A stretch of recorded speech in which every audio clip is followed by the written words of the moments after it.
barefooted kicker, getting ready to kick it away. Bright sunshine now. Breeze a bit to Tony's back, but as usual, his kicks are on the short side. This is Leon Bright at the 8. Bright across the 20, and Bright along the near sideline. Gets up across the 30 to the 32.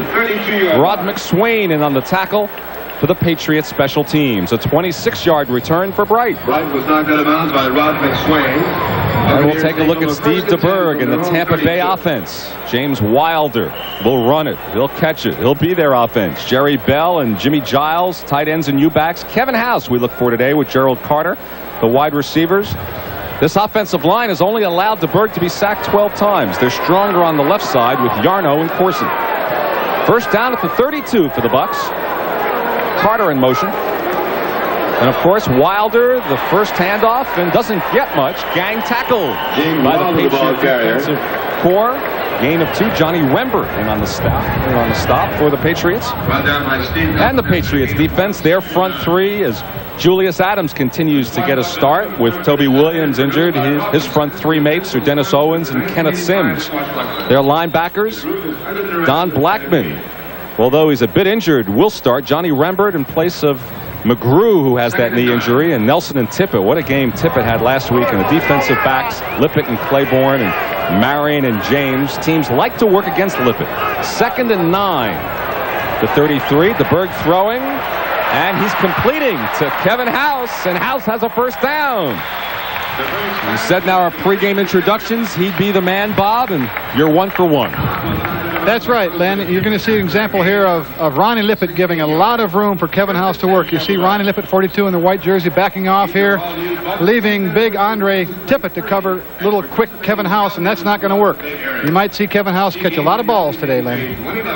Well, they say it's Kevin House time, that he does better after you turn the clocks back. So maybe there's something in his biological clock. So there he goes, 1 for 1 right off the bat after catching only 17 passes thus far. First down now at the Tampa Bay 47. Here's Wilder. Wilder across midfield. Wilder close to another first down near the Patriots 42 before Fred Marion ran him out on the far side.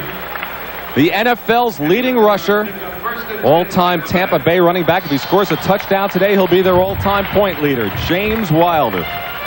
Len, he's an amazing guy. He's not only the league's leading rusher, he's a leading gainer yards from scrimmage, both running the ball and receiving. Here he gets outside, pretty good blocking inside, but a lot of speed for a big man.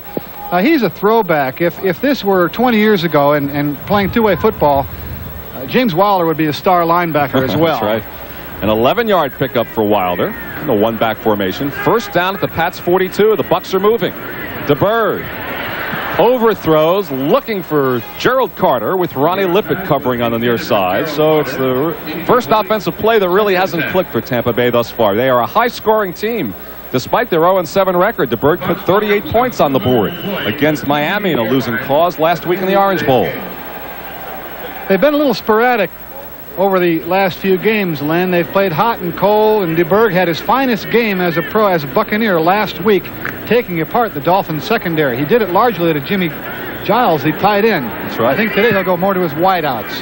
Giles had 4 touchdown catches last week. That's Jerry Bell in motion, 2nd and 10. Wilder, and he slips and goes down. Oh, I don't know if the turf is wet. We did have rain this morning, but Wilder's feet went out from under him, and maybe it is a bit slippery on the far side. This will be 3rd and 12 for the Bucs. I don't think the ground conditions was a big factor there, Lynn. I think that Wilder had nowhere to run and out of desperation tried to cut back on the inside. What made that play for the Patriot defense was number 55, big Don Blackman, who's playing today despite a very painful injury, beat the block by the tight end, Jimmy Giles, and broke contain and left James Wilder with nowhere to run. So there's House, and he's got Theo Bell, the former Steeler, and Gerald Carter. You see 2 wide receivers on the far side, and Carter goes in motion. 3rd and long, and DeBerg completes it to Theo Bell. DeBerg's pass is complete to Theo Bell. Simple little out pattern, Len. Ronnie Lippett again playing off the ball, giving Theo Bell plenty of room. You're going to see Theo Bell drive about 8-9 yards downfield on the right hand side of your screen.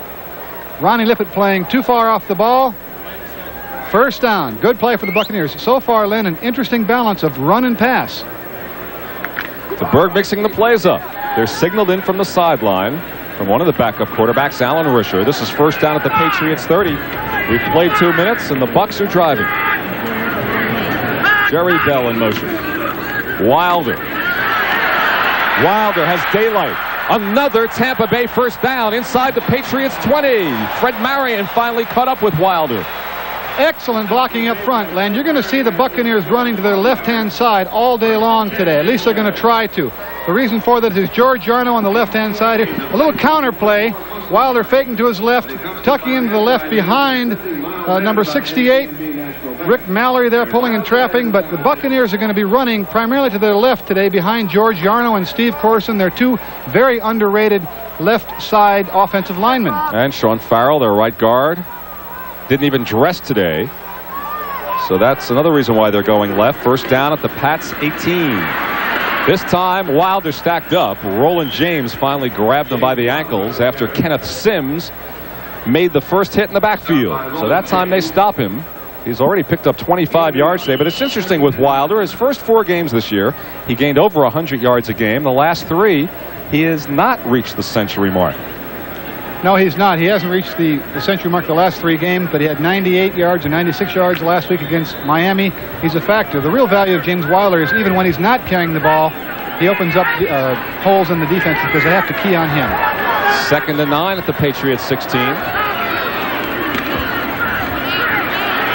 DeBerg to Jimmy Giles. The ball is loose. Roland James falls on it. The Bucs are saying touchdown. The Patriots say they have the ball. The signal is touchdown. More importantly, the referees are saying touchdown. What do they say about the ground cannot cause a fumble?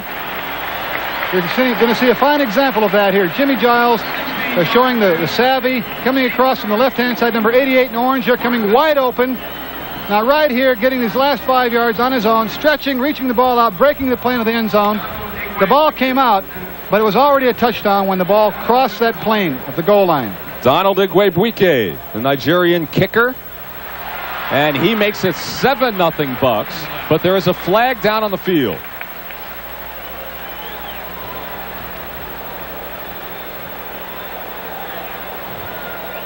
Take another look, a 3.5-minute drive.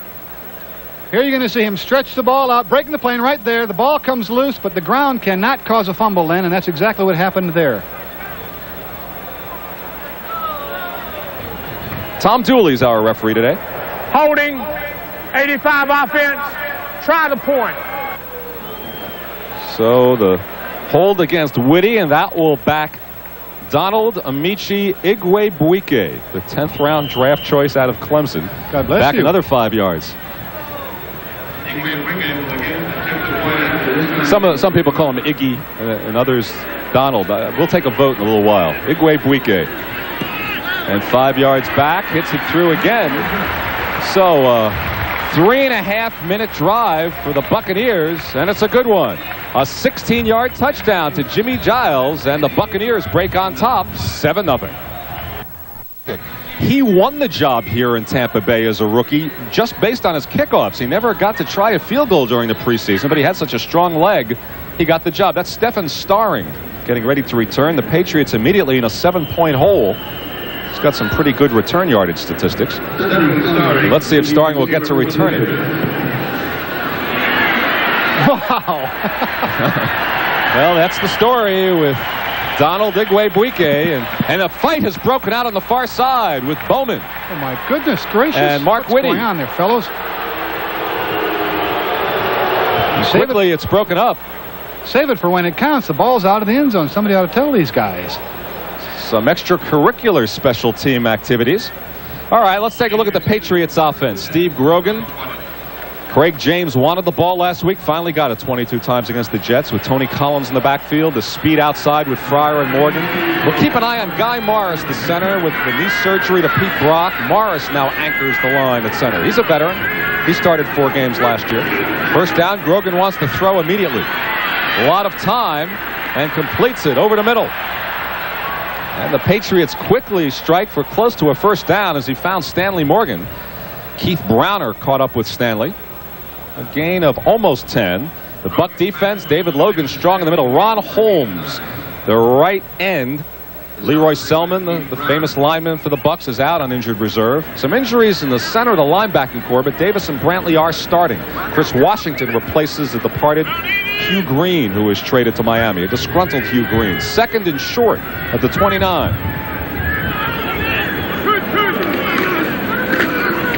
And James carries the Patriots to a quick first down. Jeff Davis caught up with him. Excellent hit that time, Lynn, by Jeff Davis. It was a little bit too late. You couldn't stop the first down. Of course, they only had second down and a yard to go, but a big hit by the linebacker, Jeff Davis. Small cornerbacks with Castile and Holt. Greenwood, a former USFL player, is the strong safety, and Ivory Sully, the former Ram, is the free safety. First down for the Patriots at their 33. The Bucks have given up the most points of any team in the NFC. The Patriots trying to capitalize here during their first drive. Grogan to throw again. A wobbly one, might have been tipped. Intended for Craig James out of the backfield. And Keith Browner on the coverage. Now, we mentioned that Dave Logan's a fine nose tackle for the Bucks, and he's up against Guy Morris starting for Pete Brock today. Taking a look at it here, Len, Dave Logan may be the best nose tackle in the National Football League today. It's a key matchup because 75 here, Guy Morris, is the substitute center for Pete Brock. A good job there by the center, Guy Morris. He's going to have his hands full, literally and figuratively, all day long. Bucks show a four-man front now on 2nd and 10 for the Pats at their 33. Grogan lost the ball. Still on the ground. Recovered by Tampa Bay. Keith Browner. A big turnover, Lynn. Going to take a look at Dave Logan here. Again, going against Guy Morris, the center. He gets good penetration here on number 75. Guy Morris battling him here. Going to the left, coming around to the right. Now you can see John Hanna picking up right here. Boom. Good heads-up play by John Hanna, but the ball's on the ground. And Keith Browner of the famous Browner family makes the recovery as the Patriots continue to lead the National Football League in fumbles lost. That is the 12th fumble they have given away just early in the 8th game. So immediately the Bucks, leading 7-0 early first quarter, have the ball at the Patriots 25. First down. The only winless team in the National Football League trying to go up 14. Out to House. And a House for a good game. Finally, Ronnie Lippett on the tackle. House down to the 17. Lynn, that's going to be tough to stop all day long. Kevin House just took a couple of quick, hard steps upfield, stopped, came back to the ball. The ball was right there on time. And Ronnie Lippett was left all alone out there, and that's going to be a tough play to stop all day long. I wonder if Refrigerator was in on the action for the Bears. Washington with the lead on Cleveland. And Indianapolis on a Wayne Capers run. Here it is 7-0. This could be a throwaway down, Len, on 2nd and 2. Gave it off to Wilder. Wilder, if it was a throwaway down, he made the first down. And Fred Marion on the tackle, but the Bucks are moving again. Down to the 13. So as we mentioned, Tampa Bay has had no problem scoring this year. Their problem has been in their defense. A gain of 5 for Wilder. It's first down at the Patriots 12. Patriots need the kind of defensive surge here that they had against the Jets last week when they recovered a fumble. Lehman Bennett looking for win number 1, the Tampa Bay coach. Patriot defense needs a big play here, Len. Gerald Carter in motion. DeBerg to Wilder. And there's a play. Andre Tippett's a man who usually gives it to him. Andre can't bring him down, but did stop him. Gain of maybe a yard. Johnny Rembert also in on the stop. Johnny Rembert playing today for the injured Larry McGrew. Len, there's really not much drop-off in ability or talent there. Johnny Rembert's a fine backup inside linebacker. That play, by the way, was the same play they opened up earlier in the game. It's a little counter play with the right guard and tackle. Mallory and Heller pulling to the left side of the offensive line, but that time the Patriots were waiting for it. For Tampa Bay, 2nd and 8 at the Patriot 10. Not yet halfway through the first quarter. It's all Tampa Bay. DeBerg throwing, completing, out of the backfield. Goes to his U-back, Jerry Bell. Roland James on the tackle. Jerry Bell is their leading receiver. It's now his 36th catch. They call him a U-back. Sometimes he lines up as a tight end, other times as a flanker in the backfield. And Jerry Bell is doing the job for him. He's got him down now to the 7-yard line. Jerry Bell's a fine receiver, Len. He's also an adequate blocker, as is Jimmy Giles. Between the two of them, Jerry Bell and Jimmy Giles, they would be leading the National Football League in tight end receptions if they were one person. Big 3rd and 5 at the 7. Carter in motion. Wilder down to the 5. Oh, down close to the goal line. Buccaneers say they have it. Andre Tippett there. Fine blocking that time, Len, by Rick Mallory and Ron Heller. The same play we looked at a little bit ago. You're going to see the right tackle, number 68, Rick Mallory, and number 73 in orange. Pulling to their left there now. Wilder's tucking behind me. You see Mallory getting a block there on Blackman. Heller turning it up. A lot of daylight, a lot of room there, and those are two big reasons why James Wilder is leading the NFL in rushing. The ball is marked at the half-yard line, so the Bucs will have 4 more cracks. 1st and goal for DeBerg and company. 6.5 minutes remain on an orange first quarter. The Buccaneers in control. Jerry Bell in motion. Wilder. No. You see Blackman ball hawking? No, he didn't get it. The Patriot defensive line got good penetration that line and that time and defeated the left side of the Tampa offensive line. Got penetration and prevented the touchdown. Julius Adams on the bottom of the barrel, on the bottom of the pile, and now it will be 2nd and goal.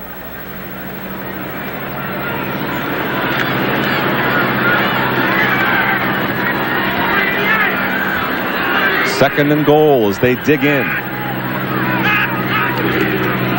Wilder over the top, touchdown.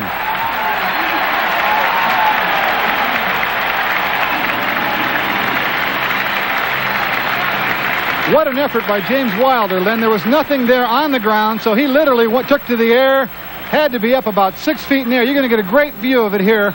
James Wilder going up, getting great height, up and over. Right there, he cracks the invisible plane. The Patriots don't like the call, but you can see it, an excellent shot there. Wilder cracking the end zone plane. Igwe Buike curls it through and makes it 14. So Wilder does it the way former Pat Sam Cunningham did it. And for the first time this season, the Patriots have given up 2 touchdowns in the first quarter. 14-0. Back in Tampa, Len Berman with Bob Kuchenberg. 5:50 remaining first quarter. 14-0 Tampa Bay as James Wilder, with that touchdown, has become the all-time leading scorer in the Buccaneers' 10-year history. By Robert Weathers, and Weathers gets it up across the 20. Before he is finally stopped by Leon Bright after an 18-yard return. So the turnover, the fumble, is costly, and the Buccaneers cashed in for a rare 14-point lead. Rare indeed. But I'm not surprised, Len. They've had explosive capabilities all year long. Their offense has been cooking in all 8 cylinders in recent weeks. Their defense has been the problem. Talking with Doug Schuyler, their defensive coordinator, they're playing a lot of zone. They've been getting up a lot of 10-play drives. And that's exactly what the Patriots need here now, to be patient and not try to get it all back at once. First down at their 22. Fryer in motion. Craig James gets it up to the 26. Some hard hitting inside. Buccaneers may be pinching themselves. They have not had a 14-point lead all season. As Craig James heads off. No Patriot rusher for 100 yards in a game this season. And this is the kind of game where they are going to need that ground yardage. David Logan is the Bucs nominee for the 1985 award. Vote now. Then I think you might see the Patriots continue to pound away at the ground and throw the short passes. 2nd and 6 at the 26. Tony Collins. And he's tripped up by Jeff Davis. And maybe his feet slipped a little bit the way Wilder's did earlier. Len, Jeff Davis is playing with a very badly pulled groin, and he sure did not show any indication of soreness that time. He ran about 15 yards and showed great quickness coming to his right. No gain on the play. This telecast, presented by authority of the NFL, intended for the private use of our audience. Any rebroadcast or other use of this telecast without the express written consent of the Tampa Bay Buccaneers and the NFL is prohibited. 3rd and 6 for New England out of the shotgun at their 26. Rogan throwing far side, nearly picked off by Ivory Sully, intended for Cedric Jones. And for the Patriots, it will be 3 plays and punt with 4:16 remaining first quarter, and the Tampa Bay crowd comes alive. They like it. Then this was a fine play by the safety, Ivory Scully, here, because the receiver had beaten Jeremiah Castile, had a step on him. You're going to see 44 in the orange jersey coming over and getting a hand on the ball just at the last second, preventing what could have been a touchdown. See the reaction from Sully. Nearly had his first as a Buck. Rich Camarillo comes on. He's been averaging over 44 yards a kick. He slipped a bit the last couple of weeks.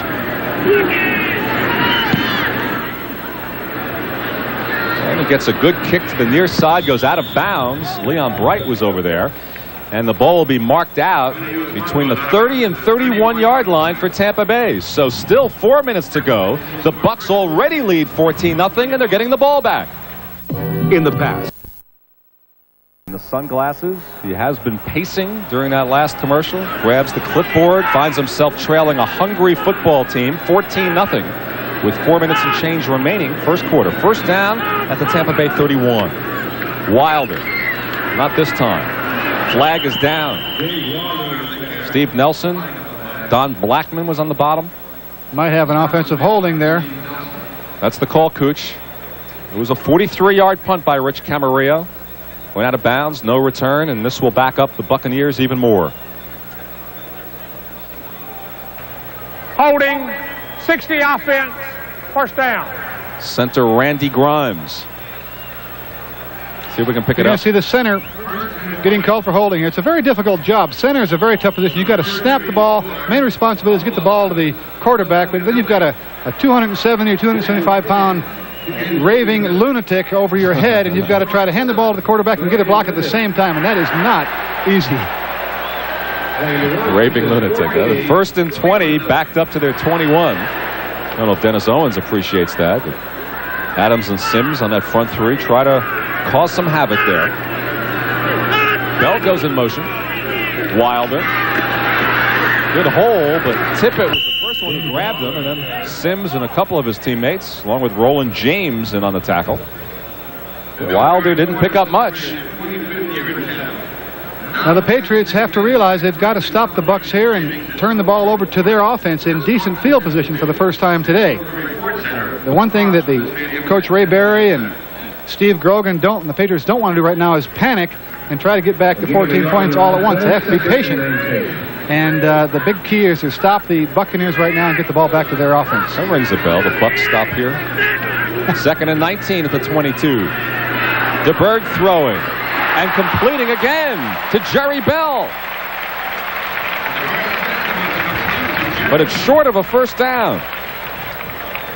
15-yard pickup for DeBerg, who is picking up where he left off last week. They're working on Ronnie Lippett.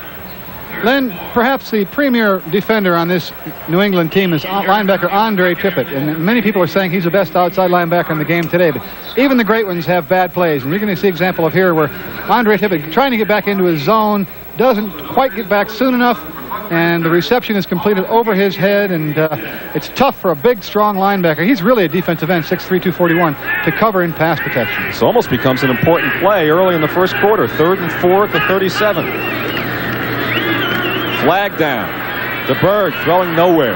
Incomplete. Overthrowing. Looking for Jimmy Giles. But we shall check out the flag, and while we do, we could tell you motion against the defense. This will be declined. Denver leading 10-0 over Kansas City. And the Bears roll on, trying to go half a season in 10-0 over Minnesota. 87 offense, penalties declined, fourth down.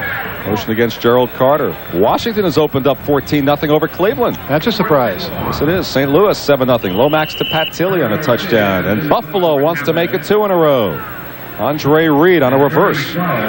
So, a kick from Frank Garcia. Irving Fryer, the second leading punt returner in the AFC, is deep.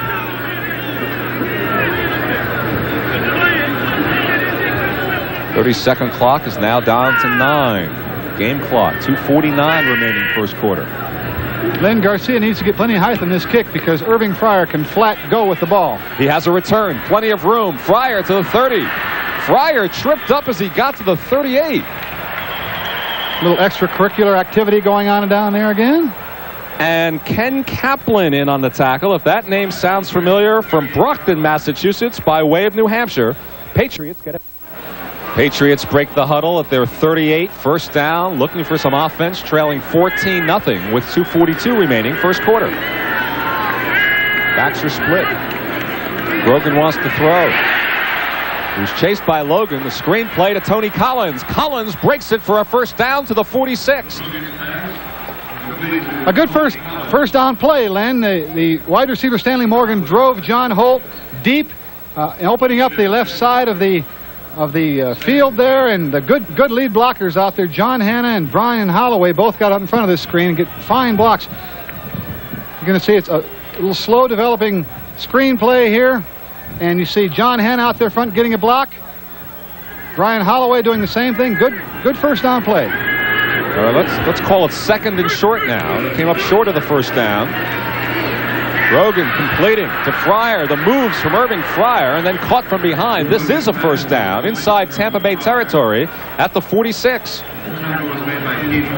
Len, I'm glad to see Steve Grogan showing patience, taking the short stuff. Again, the Tampa Bay secondary is playing very deep, taking away the home run threat. They're going to give up 5-10 yards at a crack. They're going to make the Patriots try to drive the length of the field in 10 or 12 play drives, hoping for a mistake. Grogan's being patient, taking what's being given to him. Patriots' deepest penetration. They're now at the Bucs 44. James. Good yardage, straight up the gut. Close to the 35. Jeff Davison on the tackle. That offensive line starting to move him out for New England. They sure are, Len, and one of the reasons is they are so big. Brian Holloway, Hanna, Morris, Wooten, Steve Moore, Dawson, all of them are 275 pounds more. The average weight, 272.6 pounds. That's amazing how big these guys have gotten in the last couple of years. I think if I were drafted nowadays, or I wouldn't even be drafted, I would be too small. Steve Moore, number 67, they kid him and say he should be the refrigerator Purry of the Patriots. How they like to see him carry the football. Moore says, I'm ready. 2nd and 2. They give to Tony Collins instead, but he stopped short of a first down, and there's Jeff Davis again. We didn't think he would play, but we've called his number quite a bit. Number 58, fourth-year player from the national championship Clemson team, Jeff Davis. We sure have, Len, and he's quite a competitor. Again, playing with the badly pulled groin. Last week he had the groin pull on the other leg, other thigh, and this week the other thigh. So he wasn't even expected to play much today, and we've called his name 4 times, and he's quite a competitor, and he's all over the ball field today. With just 14 seconds remaining in the first quarter, the Patriots have a 3rd and 1 at the Tampa Bay 35. And Tony Collins bursts free. Make that Tutupu.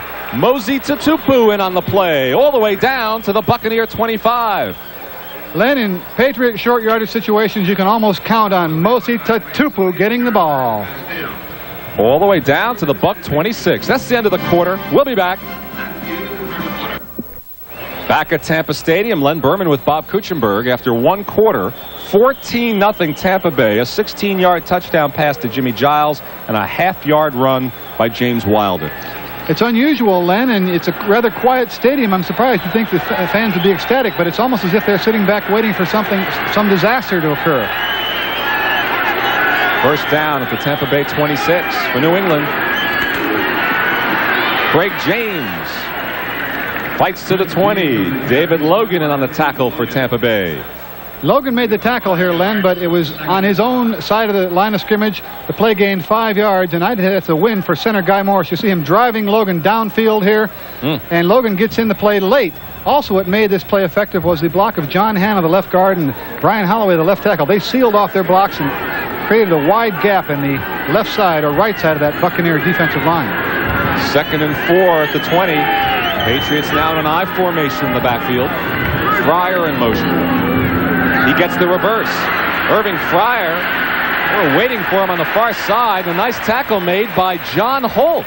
He just stood his ground, waited for him, and there he came. Made the tackle. Good play. Fine play. Fine play by John Holt. He not only made the tackle, good heads up, feet wide base, but he beat a block. There was a wide receiver in his face. Here you can see the reverse. Fryer coming Here he across is. there. John Holt waiting, not going for the fakes, just being patient, not overextending, making the play. And if he didn't make that play, there was nobody else to make it. So you might call that a touchdown-saving tackle by John Holt. Good play. 3rd and 2 at the 18. Patriots need a first down. Through the air. And it's ruled incomplete, intended for Stanley Morgan, with Jeremiah Castile covering. And Tony Franklin will come on to try to give the Patriots 3. Good coverage that time by Jeremiah Castile. Morgan had driven Castile into the end zone. He came back for the ball. The ball was thrown on a timely basis. It was thrown low. It would have been a difficult catch for Morgan, but he's made tougher catches than that. I thought that ball could have been caught, man. No score in the Meadowlands. Tony Eason will hold for Tony Franklin. This will be a 35-yard attempt, and during practice we saw Franklin boom them from 60 yards away.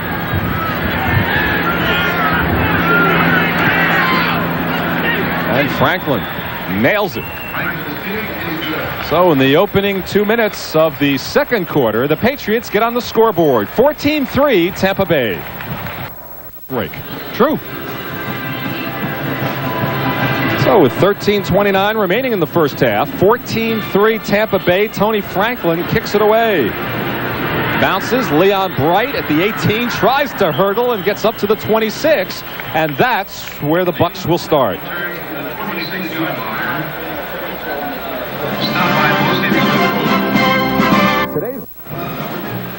First down at the 26. Tampa Bay leading the New England Patriots 14-3. DeBerg this afternoon, 6 of 8 passing for 67 yards and a touchdown as Jerry Bell goes in motion and hands off to James Wilder.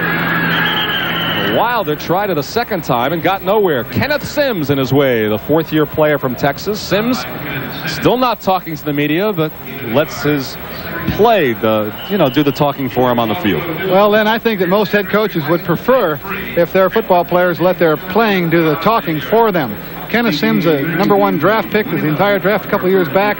Rather slow getting out of the blocks, in my opinion, but he's slowly and quietly developing into a very sound defensive end. Pickup of a yard. 2nd and 9 on the 27. Berg to throw. And nearly intercepted by Marion, intended for Gerald Carter.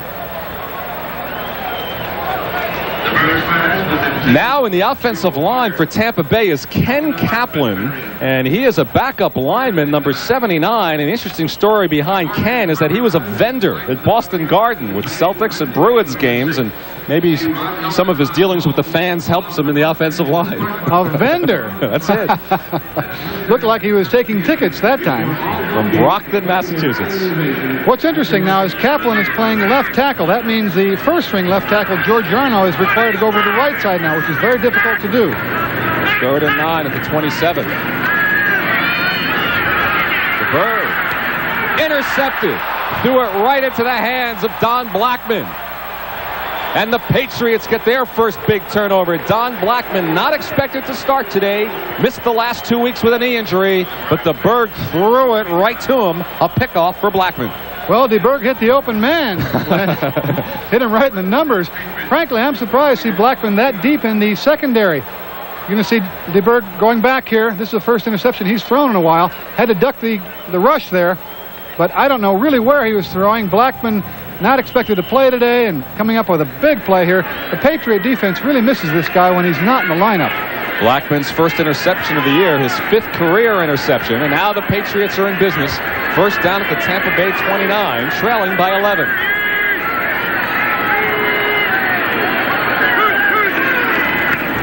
Fake to Tony Collins. Cannon chasing. Cannon gets his man. John Cannon on the sack. Cannon, a very underrated player, good solid ball player, young, a bright future in the league. Len, he's leading this team with quarterback pressures this year with 11, and had 30 last year behind only the great Leroy Selman. Pushes the Patriots back to a 2nd and 14. at their 33. Obvious passing down. Derek Ramsey has replaced Lynn Dawson at tight end on this play.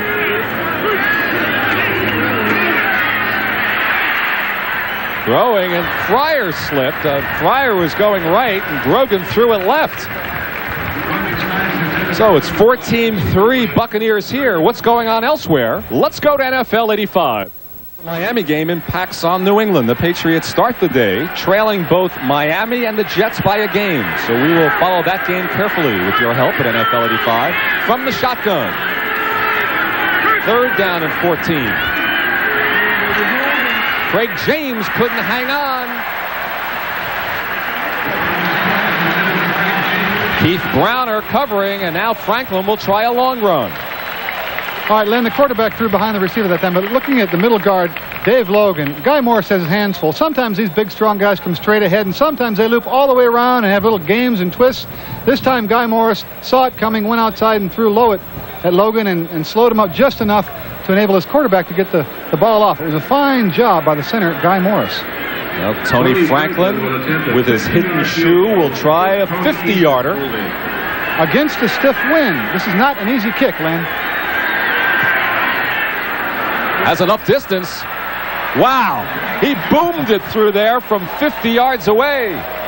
And the turnover results in another field goal for Tony Franklin. A 50-yarder, 14-6. Tony Franklin with a 50-yard field goal, his longest as a Patriot, although he has hit 59 in the pros, the NFL's second longest. Boots it away. I think his field goal try was longer. Phil Freeman brings it all the way out to the 34 after the short kick. Derwin Williams covering on the special teams for the Patriots. No concussion this time for Derwin. You know, Len, the Buccaneers can ill afford to lose this man. George Yarno has been the most underrated and most effective offensive lineman the Buccaneers have had all year long. He's got a bright future, but with Ron Heller hurting on the other side and Sean Farrell completely out of the ball game, the Buccaneer offensive line is decimated by injury. And strangely enough, their big problem right now is not one of morale, but it's of healthy bodies. They don't have a good body count. George Yarno, they're working on his knees, so Ken Kaplan is in at left tackle. 1st down for the Buccaneers at their 34. 11 minutes and change remaining. First half, they lead 14-6. Ron Springs with a rare carry, and the Patriot defense was saying, where's James Wilder? Ron Springs has carried all of 4 times since he came over from the Cowboys. That's one of the criticisms here in Tampa Bay. They should give the ball to somebody besides Wilder, and they finally do it. Number 20, Ron Springs. It's the same play, Len, that Wilder's been carrying the ball on, and Ron Springs seizing the opportunity, saying, hey, I don't get this ball, I don't get the mail very often, I better deliver it. Nice first down play, and good effort by Ron Springs. He's a fine ball player, and a lot of teams he'd be starting, but of course behind the all-pro James Wilder, he's not going to see much action. An 11-yard gain. 1st down at the 45. Carter in motion. Springs doesn't do it the second time. Garen Veras, who had a fine game last week, in on the tackle, along with Julius Adams. Well, that time, Ron Springs once again went to his left, but he saw that there was nothing there. Tried to cut back, lost his footing a little bit, and by that time he was swarmed under. Big Julie Adams. What a career he has had. His 15th and final year. James Wilder walking on the sideline, and maybe there's something with James, a very durable running back, but he is pacing and watching Ron Springs take his tailback slot. This is a 2nd and 11, the 46. DeBerg to throw, and he throws it deep. Intended for House. Crowd wanted the flag, didn't get it. Ronnie Lippett congratulated by Fred Marion as Lippett was with House step for step. He sure was, Len. This was a fine play by the little guy, Ronnie Lippett. All the teams pick on Ronnie Lippett because of the other cornerback is an excellent Raymond Claiborne. But this time, I don't know. That was a little hairy there. You know, he was stumbling. Ronnie Lippett was stumbling there, and he may have had a little preliminary contact there. And what helped him was he was looking back. This year, if the defensive back is looking back, and you could tell from the replay, he didn't have the ball spotted. But if you're looking, they're not as likely to give you the interference call. I agree with you. 1 year ago, that would have been a flag. 3rd and 11. 3 wide receivers in for Steve DeBerg and the Buccaneers. Gerald Carter, one of them, in motion. to get to him. The least sacks of any team in the conference given up. But the Pats got the Berg that time. A combination of Andre Tippett and Ken Sims, their blue shippers on the left side. And part of the reason that pressure was there is because Sean Farrell, many people say their best offensive lineman, is not in there. Rick Mallory and Ron Hill are having to do the job here, and he had a little bit of time, though. Len, it wasn't as though he didn't have any time, but eventually, though, the pressure got to him and chalk up a sack for the Patriots. Those injuries may be telling the story in that offensive line for Tampa Bay, enabling the Patriots to turn in the sack. Frank Garcia into punt for the second time. Irving Fryer is deep at the New England 15.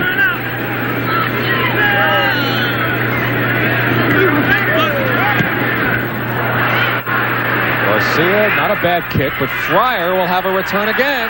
Fryer, far side. 2 flags go down as Fryer heads out at the 37. Mark Whitty chased him out of bounds, but let's check out the flags.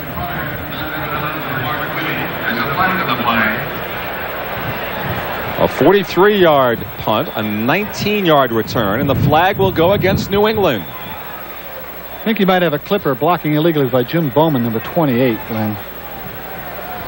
Let's see if Tom Dooley agrees.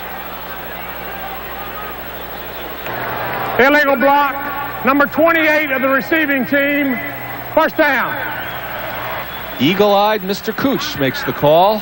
Jim Bowman with the flag. Let's see if we can pick it up on the left here. It's a good call. His head is not in front as it should be. It's an illegal block, and Bowman should have recognized, should have had the good judgment not to throw this block because he could not get the proper angle. Patriots get the ball back. We'll take a timeout. Tampa Bay leads it 14-6. Bentley's hip pointer is acted up again. Jeff Davis's groin muscle hurts him as well. Both middle linebackers are out. So it's a battle of attrition here as Tampa Bay is starting to lose players. First down for the Patriots at their 16.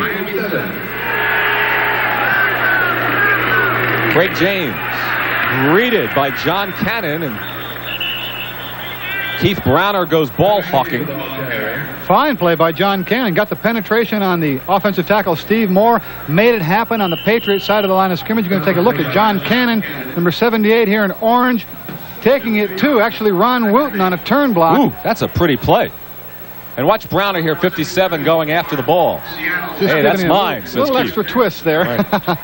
Fine play, though, by John Cannon, defeating the turn block by Ron Wooten. 2nd and 8 from the 18. Draw play. Tony Collins breaks free at the 25. Collins across the 30. First down for the Patriots. Good play, Tony Collins. John Holt finally ran him out.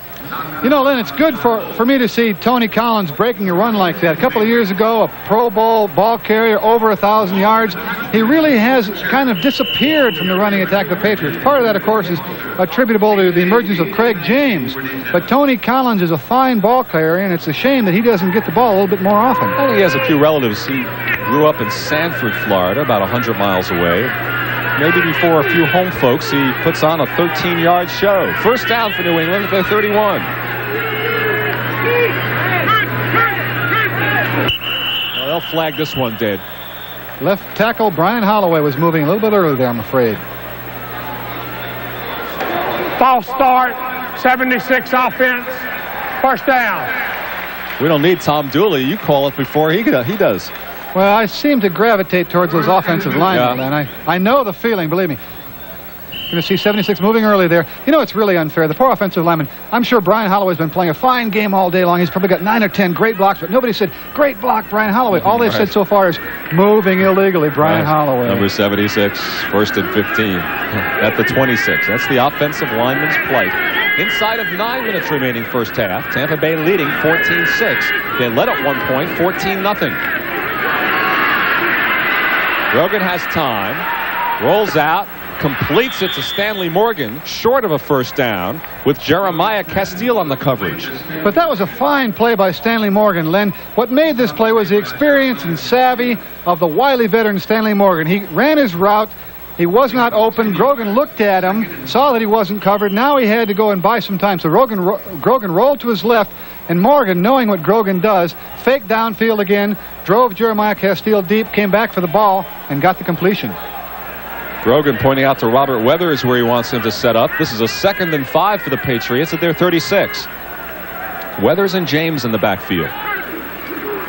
James with Weathers leading the blocking, and John Cannon, who's having an all-pro afternoon on the defensive line for Tampa Bay. Let's pause briefly for station identification. This is the NBC television network. WWLP Springfield. He had 3 yards, 3rd and 2. Taking a look at Big Scott Brantley there, a very inspirational, courageous player. He's been plagued by injuries over his entire career and apparently cannot go any farther with the hip injury that he has today. Len, it's really, like you say, a war of attrition here with Davis and Brantley and, of course, Leroy Selmon, the great Leroy Selmon, not even being here. There's not much left of this Buccaneer defense. 3rd and 2 at the 39. Rogan swings it out for Robert Weathers. Fights for a first down as Ron Wooten lost his helmet in the middle of the scramble. And this will be an important measurement.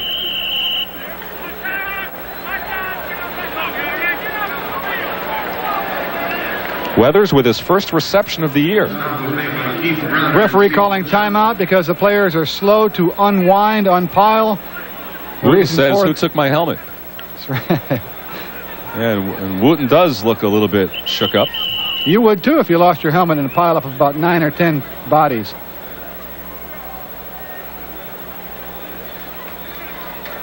Taking a look at it here, Ron Wooten, 61 on the left-hand side, trying to get in front of the defender.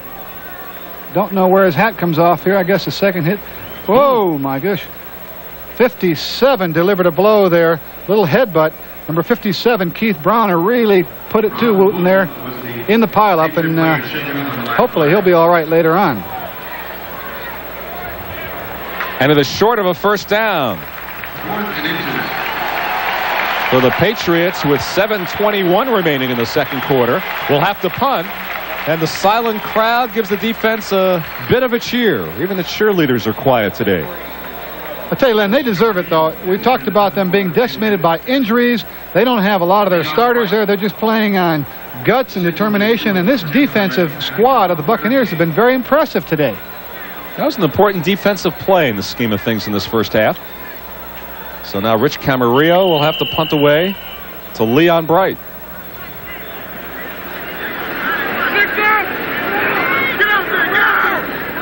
That's 75-yard punt. Nobody has punted more times or for more yardage in the NFL than he. And here's Leon Bright, the former Canadian Football League player, also played with the New York Giants. That's a good kick from Camarillo. And Bright calls for a fair catch backed up to his 11-yard line. And that's where the Buccaneers will start out. And there's a discussion going on with the officials as the Patriots were looking for a call. Mark Whittian on the action along with Ed Williams. And Mosi Tutupu, the special teams captain. So the Bucs will start at their 11. It gives us a moment to tell you that we've got bowling coming your way here on NBC Sports. The PBA Fall Tour gets underway, beginning with exclusive coverage of the Kodak Invitational from the Olympic Bowl in Rochester, New York, next Saturday, 4:30 Eastern Time. Get your bowling shoes out and your ball ready following the Breeders' Cup right here on NBC Sports. It is a 6-week fall tour for bowling here on NBC Sports. 2 o'clock after the first week. Ron Springs still in for James Wilder. See if we can get a report. First down at the 12. The Bird throwing and completing, and the ball pops loose, but the Gerald Carter ruled complete on the far side as Andre Tippett came up with the ball. Gerald Carter. Seattle has taken the lead on the Jets. That's of interest to New England fans. Sure is. Denver big over Kansas City in the second quarter. Look out for the Broncos this year. Don't know what happened in Kansas City. They started off so tough, and now they're slumping. Chicago trying to hold off Minnesota. St. Louis shutting out Houston. Atlanta leading the Dallas Cowboys. The Cowboys are struggling. Second down and 2 at the 20. Ron Springs fights for a Tampa Bay first down. Ron Springs about carry. Green Bay trailing the Indianapolis Colts in the second quarter, 17-7. And Miami coming back on Detroit. Detroit jumped out quickly. The Lions still lead it, though, 17-14 second quarter. So the 3 teams atop the AFC East are all trailing as of this moment in the first half of their games. And we will have a measurement to see if this is indeed a first down for Ron Springs and the Buccaneers.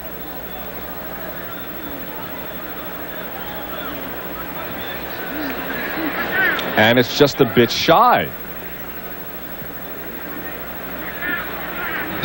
So this will set up 3rd down and inches for Tampa Bay.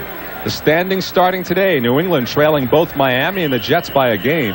New England plays Miami next week at sold-out Sullivan Stadium. But all 3 teams struggling, and the Colts and Bills are winning their games.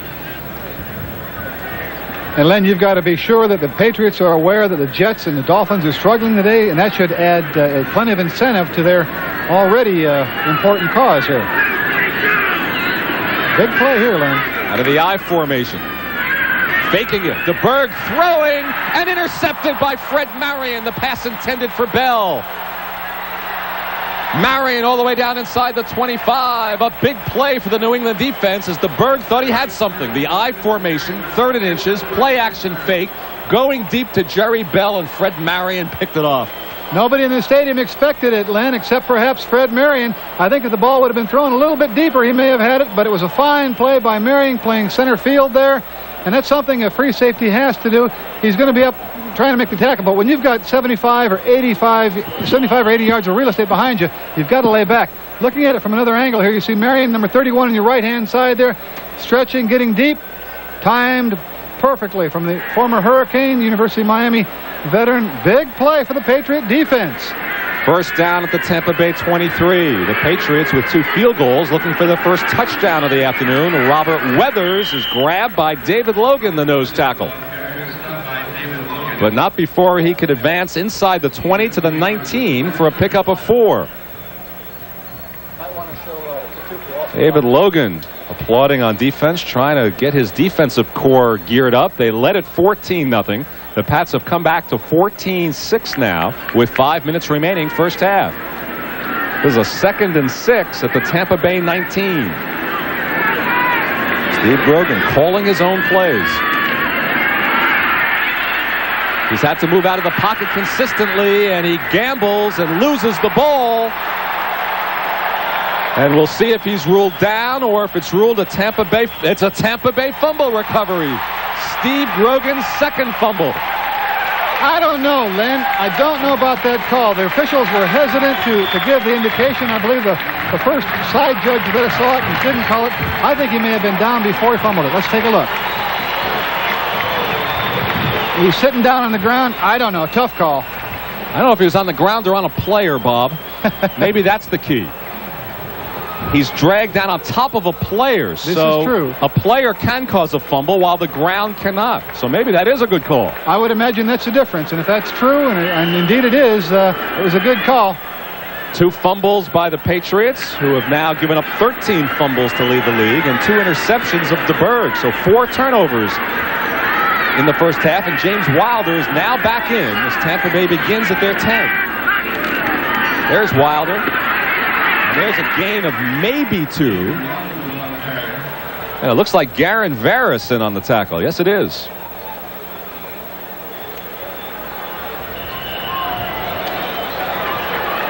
So Wilder, after missing the last series, is now back in. He's back in, Len, but he didn't do much on that play, largely because Garen Varys came in from the backside and shut the play down. Apparently, Garen Varys is playing for Ken Sims. And I don't know if Sims is injured or not, but Garen Varys has made a couple of fine plays here. 2nd and 8 for Tampa Bay at the 12. Play action fake to Wilder. DeBerg, incomplete, looking for Carter, and Fred Marion, that man in the middle again. So, Fred Marion defensively doing it for the Patriots after he turned in that interception, which was his 3rd of the year. And now, stopping the Bucs there. So the clock is stopped with 3:59 remaining in the first half. Tampa Bay now faced with a 3rd and 8 from their 12. Len, the Buccaneer receivers have got to start hearing footsteps. They're looking for Fred Marion. A couple of big plays like that, and a big hit there on the tight end. What the Bucs cannot afford here is a turnover deep in their own territory. 3rd down and 8. Jerry Bell in motion. Keep it simple. And Wilder is stopped by Julie Adams, well short of a first down. And the crowd doesn't like the play selection. Lets the Bucs hear about it. Big Jules heads off, and Frank Garcia, the Tampa Bay punter, will come on. And look at the offense of Tampa Bay just kind of slinking off the field. Yeah, they're not proud of that 3-down series. Certainly unimaginative and a bit conservative, but on the other hand, if they get a good punt out of here, they've still got the lead by more than a touchdown with only a couple of minutes before halftime. They don't want to get dangerous and real gamble too much deep in their own territory. And you saw they have blocked Garcia a couple of times this year. He's standing in his end zone. Fryer's up near midfield. Garcia rushes it away, boots it out of bounds, and the ball will be marked well into Tampa Bay territory as the official walks all the way down to the 37.5-yard line. So the Patriots in excellent field position with 3 minutes and 9 seconds remaining in the first half. Not what you want if you're the punter or the head coach. You need to get more than a 37-yard field position out of a kick out of your own end zone. That was just a 24-yard kick. If you're just joining us, we have 3 minutes and 9 seconds remaining in the first half. Tampa Bay jumped out to a 14-0 lead after a Keith Browner fumble recovery. Patriots have come back with a couple of field goals, but they've given the ball up twice themselves. They'll try again now. First down at the 37. Second man through is Tony Collins and burst down to the 32 for a pickup of 5 before the rookie Ron Holmes could stop him. Patriot offensive line controlling the line of scrimmage now. Len, big Brian Holloway and John Hanna getting good blocks. Guy Morris keeping Dave Logan out of the play until substantial yardage was gained. Ball down to 32. 2nd and 4 officially. This is an ideal pass-run situation. Good spot for the offense. It is a pass. And it's a completion. A good one. And the ball pops loose, but it will be ruled down. Lynn Dawson made the grab. Good call. I like the call. He made the catch. He was on the ground. He still had the ball. Then the tackler hit him, caused a fumble, but he was already on the ground. It was not called an incompletion. It was not called a fumble, but it was accurately called a completion. Patriots now going with Paul Fairchild at right guard as Ron Wooten's 1 minute. But a Tampa Bay Buck is down. That is Cecil Johnson. And that'll stop the clock with 62 seconds remaining in the half. Lynn, I don't know when I've seen a ball game with more injuries to both squads. Cecil Johnson here is a backup for the injured Jeff Davis. You really can't afford to lose any more players. They continue to drop. It's a hard, tough-hitting game. We'll take a timeout in Tampa. Field, and now he's able to walk off under his own power, and he's replaced by Larry Kubin, another linebacker out of Penn State. And Len, I'll tell you, if Larry Kubin goes down, they're going to have to sign up one of the coaches because they are flat out of linebackers. Jeff Davis, Scott Brantley, and now Cecil Johnson. Well, you told me injured. James Wilder could play linebacker. He may have to before the day's over. Wouldn't that be something? This is 3rd and inches with 62 seconds remaining until halftime. The ball at the Tampa Bay 12. Big play here. 2 tight ends in the lineup. Greg Hawthorne in motion to Tupu. And I believe he got it before he's driven well back by Irvin Randall, among others. Then he got it easily, and what made that play was the outstanding double-team block by Brian Holloway and John Hanna. Those two big, strong, in the left-hand side of your screen here, you're going to see Hanna and Holloway just double-teaming both the defensive end and the linebacker. That creates such a void there that the first down was made, even if the linebacker makes the play. So the Patriots spend the first of their 3 timeouts with 52 seconds remaining in the half.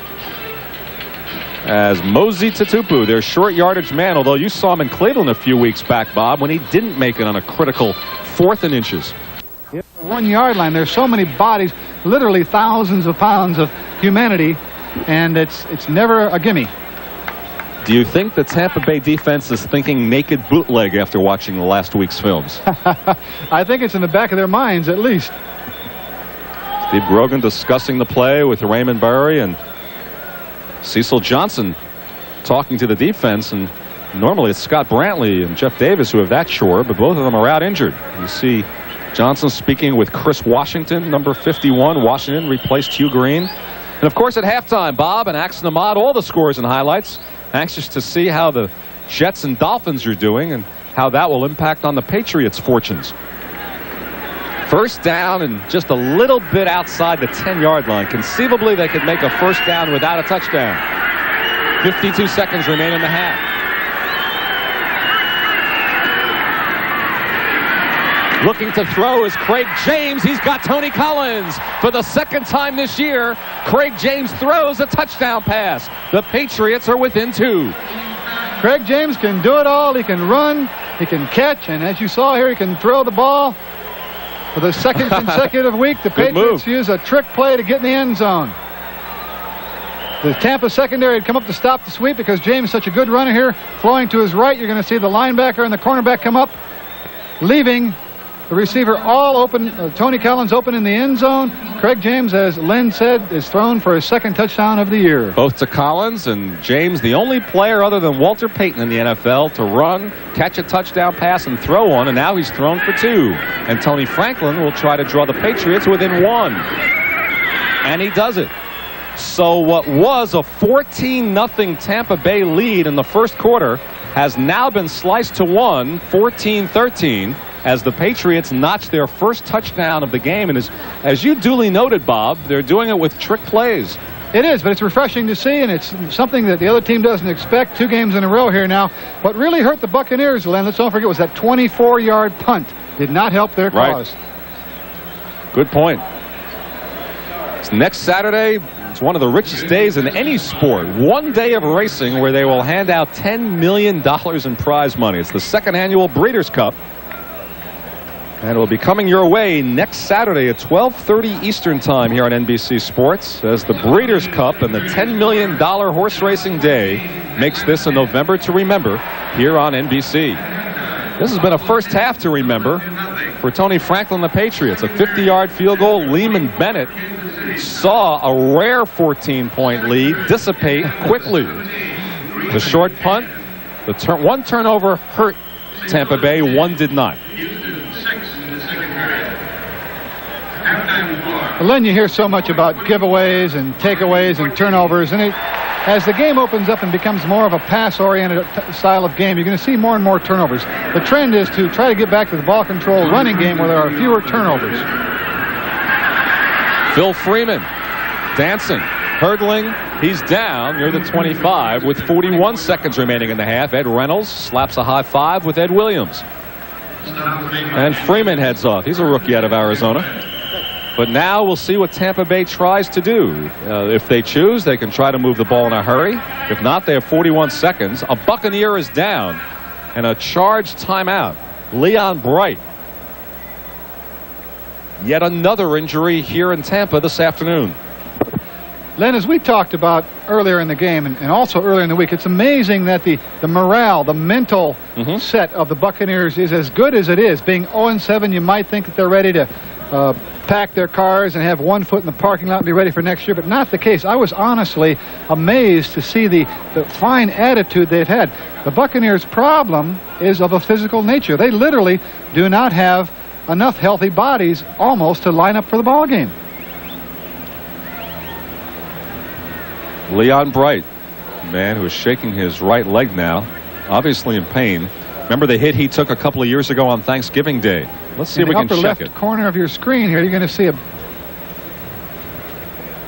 Oh, there it is. A shoulder pad on the left knee. You know, I think he stumbled over his teammate.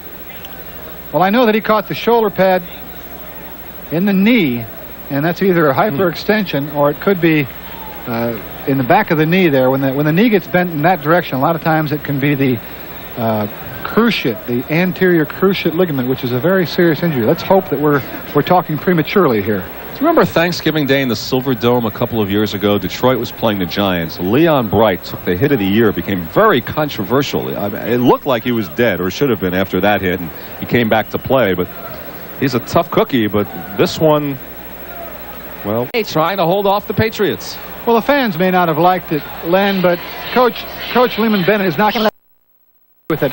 You're in no position deep in your own territory with 20 seconds left in the half to get daring and try to get some cheap points, because it's just not going to be there. In all likelihood, you turn the ball over and get yourself deeper in debt. Well, the toughest halftime will be performed by the doctors and trainers in both locker rooms. To turn against Igwe Buike, Stephen Starring doesn't get much of one, but he did get it out to the 13 before Ivory Sully, number 44, made the stop. Congratulated by Mike Pryor. And two more guys are Garen Varus for the Patriots, and Chris Lindstrom, another New England fellow. He played at BU, comes out of Weymouth, and Chris Lindstrom, one of the 5 Lindstrom brothers of Weymouth. He is also down. This is unbelievable. And I don't believe I've ever seen a ball game where there have been more people down on the ground. We saw that. Not a pretty sight, just an awful sight before of 2 players from 2 different teams being wheeled off simultaneously to 2 different runways. I don't believe I've ever seen that before. And this injury to Chris Lindstrom does not look good either. You notice they're not rolling him over. They're leaving him lie flat. It could be an injury to the back or to the neck.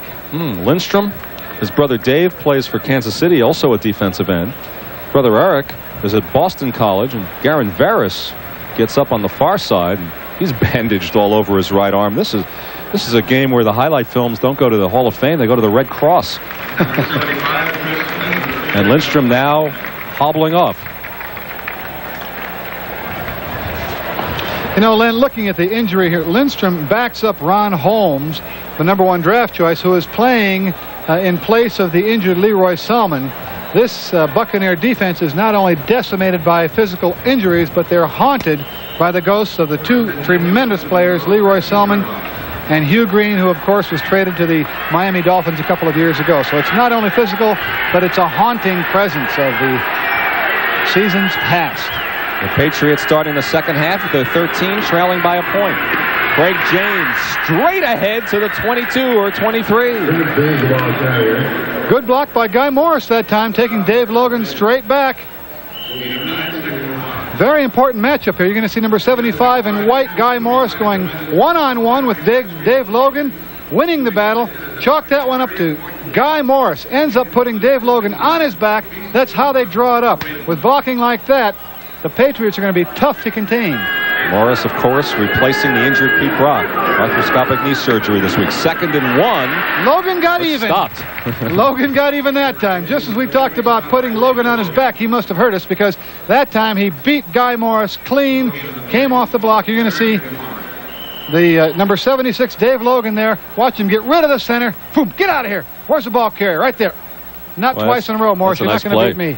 It's a pretty play. So Patriots bring their short yardage running back into the game. You see Dave Logan, durable and exciting and talented, but not an overly large nose tackle for Tampa Bay.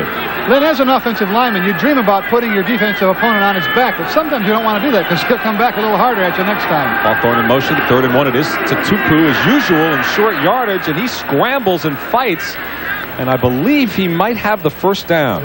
David Greenwood teaming with Keith Browner to stop the designated 3rd down man, Mosey Tutupu.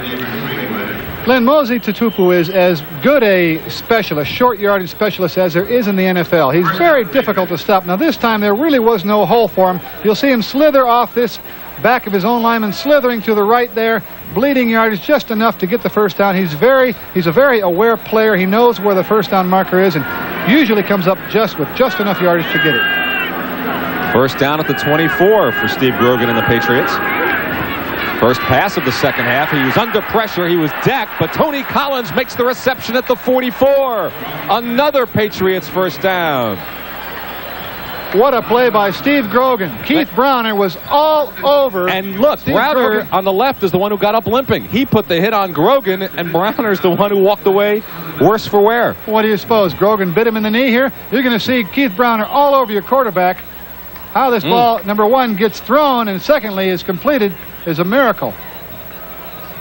Grogan, a very courageous quarterback, knew that he was going to pay the price there, but didn't let it bother him, followed through and put the ball where he needed to put it. Browner stays in the game. First down for New England at their 44. James across midfield. James all the way down to the 40. The Patriots are on the march. Another New England first down. Cecil Johnson finally stopped James. This time you can see Keith Browner not do so well. He had the big play on the quarterback last time. This time Tony Collins, number 33, gets a fine block on 57. Keith Browner here You see 33 throwing on him, getting his man on the ground, enabling Craig James to get big yardage. One of the reasons you're not seeing Tony Collins carry the ball as much as he did 2 years ago is because, unfortunately for him, he's a much better blocker than Craig James is, so they're not going to ask Craig James to block for Tony Collins as much as they're going to give the ball to Craig James. High formation, Patriots first down at the Bucs 41. Now James blocks for Collins, and Collins picks up yardage before he's driven out by Chris Washington. The Patriots started this drive at their 13, and so far they have picked up 4 first downs as Collins says, "Sub for me." Pretty impressive drive thus far by the Patriots, Len, and in 2 consecutive plays, you've seen Keith Browner limping there on your screen. He's been beaten to the outside. One of the big, important responsibilities of an outside linebacker is to keep the ball carrier contained inside, turning him back into his defensive help. 2 times in a row now, Browner has been beaten to the outside. 2nd and 2 at the 33. Kubin has replaced Browner at linebacker. Rogan throwing. Looking long. Oh, just past the outstretched arms of Stanley Morgan with John Holt covering. There's a flag, though, in the Patriot backfield. And it's against the Patriots, which will slow this drive down.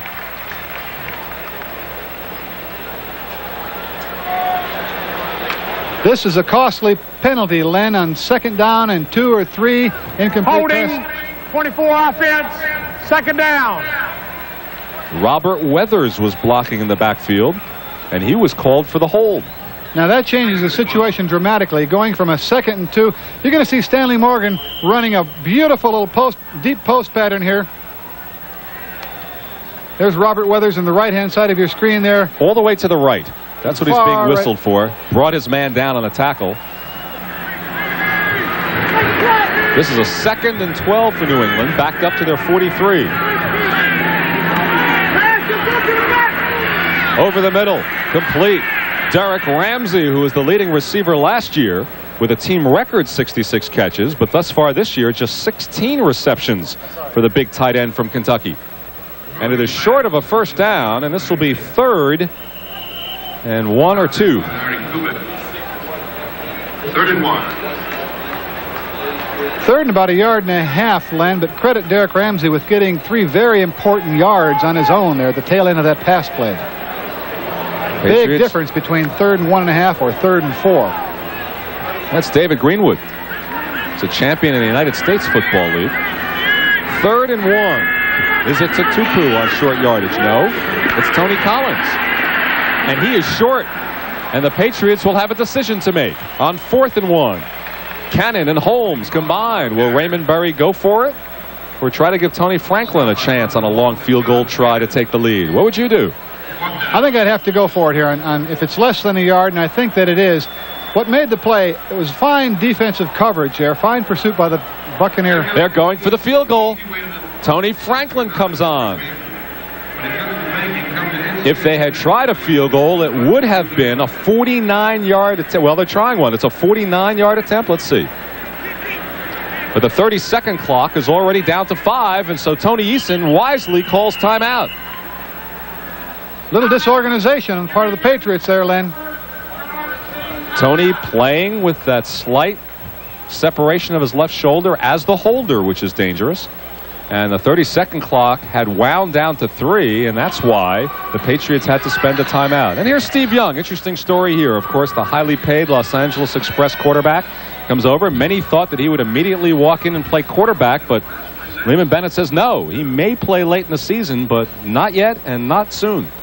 Well, there's no way that a quarterback, any quarterback, young or old, can come in, miss the entire training camp, and expect to be effective. He hasn't played with the ball club before. He knows nothing about the system. And then to make matters worse, he missed the fundamental period, the very critical fundamental period of training camp. During the season, when you're preparing for each opponent, getting ready for a new opponent each week, you're really not working on basics. It's not time to teach or learn. So Steve Young's learning process is really kind of on hold until next training camp. In fact, on one play when DeBerg came out, people thought Young would go in, and no, it was Alan Risher. But there's Tony Eason, bandaged up. He will hold for what will be A 49.5-yard attempt. Now already Tony Franklin has hit from 35 yards as well as 50 yards. His Patriots best, his NFL best, as we noted earlier, 59 yards. So we have played not yet 5 minutes of the third quarter. Patriots took the kickoff and marched until they were slowed by a Robert Weathers holding call. And George Yarno obviously will not return in the second half. Nice shorts, though. That loss could hurt the Buccaneers. He's, as we said earlier, playing better football than any other healthy offensive lineman right now. They cannot afford to lose George Yarno. Franklin trying to give the Patriots their first lead of the afternoon. 49 yards away. Does it get inside the crossbar? It does. And Tony Franklin runs off the field with his arms waved high. The kick started right, came in, got inside the crossbar. Tony Franklin's reaction for the first time this afternoon. The Patriots have taken the lead 16-14. Patriots lead it 16-14. 10 minutes remaining, third quarter. Phil Freeman. There's a lot of movement, but a lot of it side to side. Not as much forward as Ed Reynolds, and looks like Greg Hawthorne playing Johnny on the Pony as well.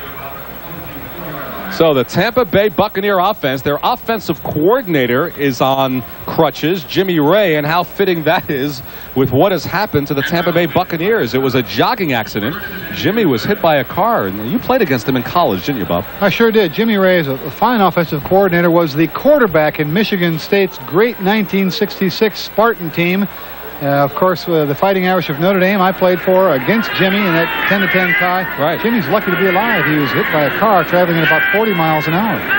For the Buccaneers, first down at their 24. DeBerg throwing. Rembert was right in his face, and he completed it to Kevin House on the far side. Ronnie Lippett covering. You know, Kevin House was drafted to play baseball by the St. Louis Cardinals. So if you didn't see him this afternoon, you might have seen him tonight. Perhaps if he were playing for the St. Louis Cardinals, the series would already be over. Berg taking a shot there. Kevin House, though, is a very underrated receiver in this league. He's got all the moves and the speed, and a very intelligent receiver.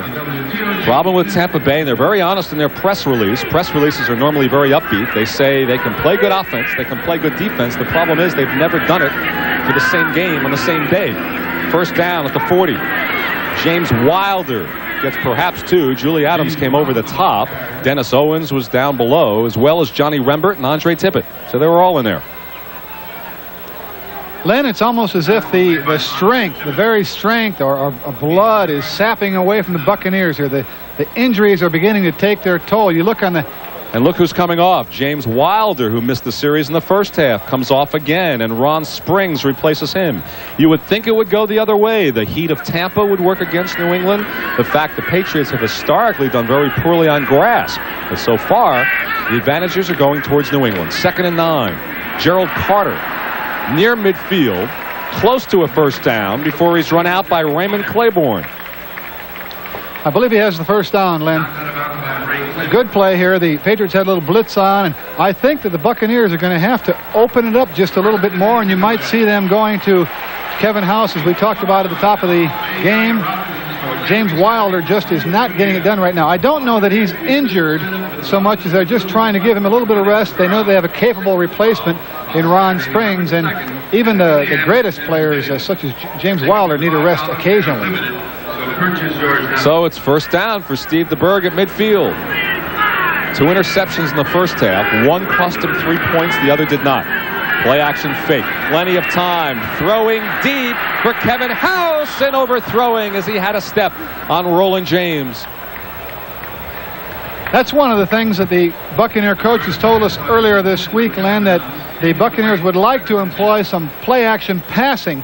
Play action, of course, meaning that you first fake the run and then throw the pass. And it's intended to draw the secondary, primarily the linebackers of the Patriot defense, up to stop the run and, in fact, open up the pass lanes. The Tampa has, of course, James Wilder, and he's a great rusher, and most teams try to stop him on the run. So when you fake the run to Wilder and throw the ball instead, there should be some vulnerability there. He obviously has an injury somewhere, or else he would be in the lineup for sure. 2nd down and 10 at midfield for Tampa Bay. Carter in motion. Ron Springs the replacement for Wilder, gets maybe 3. Steve Nelson and Johnny Rembert in on the tackle. And Steve Nelson, of course, the Patriots' leading tackler, but we really haven't mentioned his name too much this afternoon. Now, he hasn't gotten many calls, but you can't forget Nelly. Even he's slow getting up here now. I'm finding this hard to believe. Steve Nelson, over the years, one of the underrated linebackers. He has been to the Pro Bowl a couple of times, but I've played against him for the better part of a decade, and I can tell you personally, there is no smarter, tougher, grittier inside linebacker in the game. The Randy Gradishars and the Jack Lamberts have gotten all the accolades over the year, and Lambert primarily, I think, because it was a 4-3 linebacker. But Steve Nelson, as fine as inside linebacker, I believe, as there has been in the game over the last half a dozen years or so, Len. And a classy guy. His charity work in the New England area as well. So, for Tampa Bay, this will be 3rd and 7 at the Patriot 47. Very important play here, Len. The Bucs have let the momentum that they had early in the game get away from them. Now they've got a nice little drive going. If they can sustain it, they'll be in good shape. 3 wide receivers. Wilder is back at running back.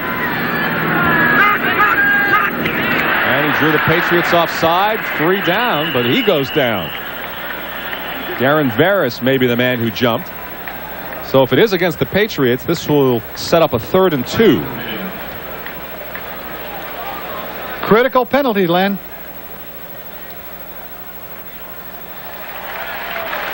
And you know, yet another substitution at line, Bob, for Tampa Bay. Joe Sheeran's in at center for Randy Grimes. They have just Steve Courson. Offside, 56 defense, 3rd down. This against Tippett. All right, now you're looking at a 3rd and 2. That's a little more likable from an offensive standpoint. 3rd and 2, you have a lot of options. You can run the ball because it is short yardage. It's less than 3 downs. You can also throw the ball. 3rd and 2 at the 42.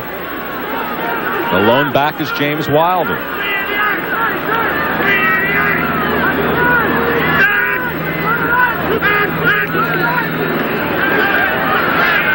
Jimmy Giles got to the outside of Tippett, but the bird couldn't hit him.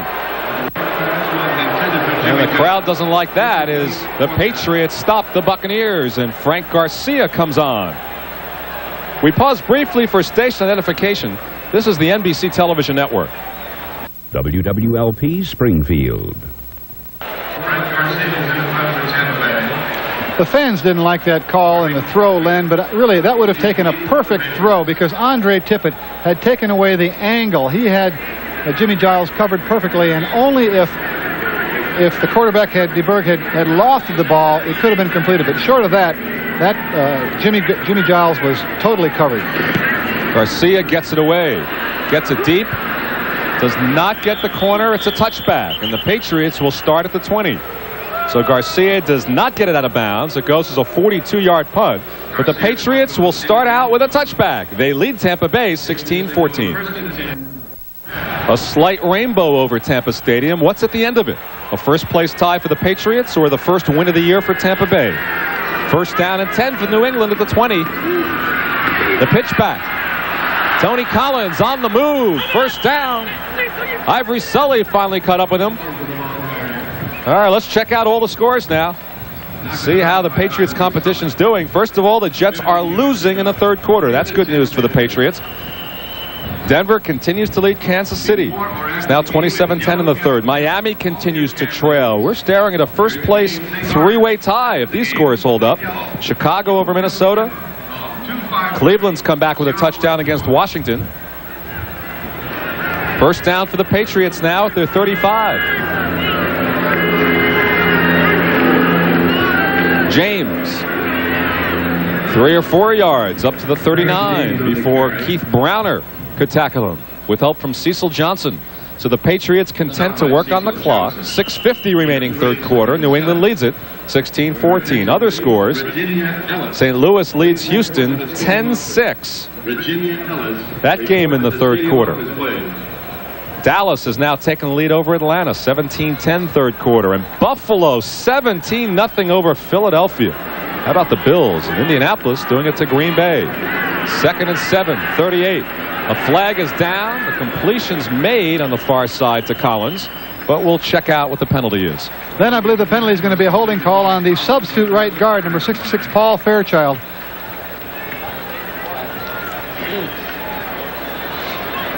Well, hold up your head, Tom Dooley, and make a call. Miami's come back. Now trail by 3. Holding, 75, second down. Holding on the center, Guy Morris. I was watching the right guard, Paul Fairchild, who the play before had gotten a fine block on the run. Looking at number 66 on your screen here.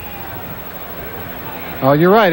Absolutely. It was a center, Guy Morris, holding here, and was getting beat to his right and bulldogged Dave Logan down. Sometimes that's the only way you can stop a man like Logan. 2nd and 17 at the 28.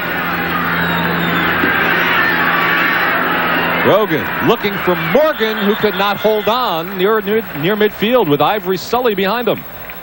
6 minutes remaining, third quarter now, and it will be 3rd and long for New England. 3rd and 17.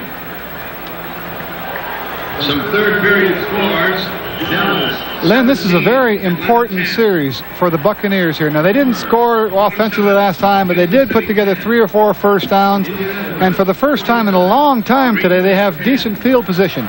Now, on the heels of that, they've had a pretty good defensive stand here, unless the Patriots come up with a very big 16 yards or so on this play. That's Stanley Morgan. He also has Cedric Jones and Stephen Starring, 3 wide receivers. 3rd and 17 from the 28. Cedric Jones, well short of a first down at the 35. Craig Curry out of Texas covers him. All right, Lynn, I begin to sense a little bit of turn in the tide here, a little bit of the momentum shading back to the Buccaneers side. Now, they started out house of fire, jumping up 14-0. Then the Patriots slowly took over the entire ball game, and a dead calm engulfed this stadium. Now, they haven't scored. The Buccaneers haven't scored yet, and they're trailing in the ball game, but they've had a nice offensive series, and now they've defensively shut out the Patriots. Are going to get the ball back here with pretty good field position. Mike Pryor awaits Rich Camarillo's punt.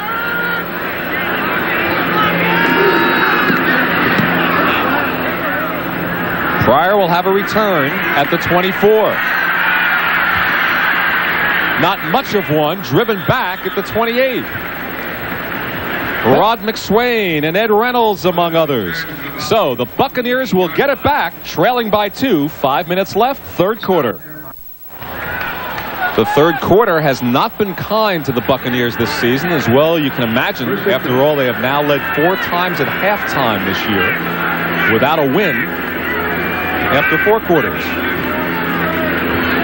James Wilder, and Wilder busts across the 35, close to the 39. Nearly a 10-yard pickup for James Wilder. But now for an update. Let's go to NFL 85, where Ahmad Rashad is standing by. Ahmad, one of your former Killer Bee teammates, Bob Kuchenberg, doing it at the Silverdome. First down at the 39. Here's Wilder. Wilder gets running room to the 44, perhaps a pickup of 5, where he's greeted by Don Blackman. So they're going to their bread and butter man, James Wilder.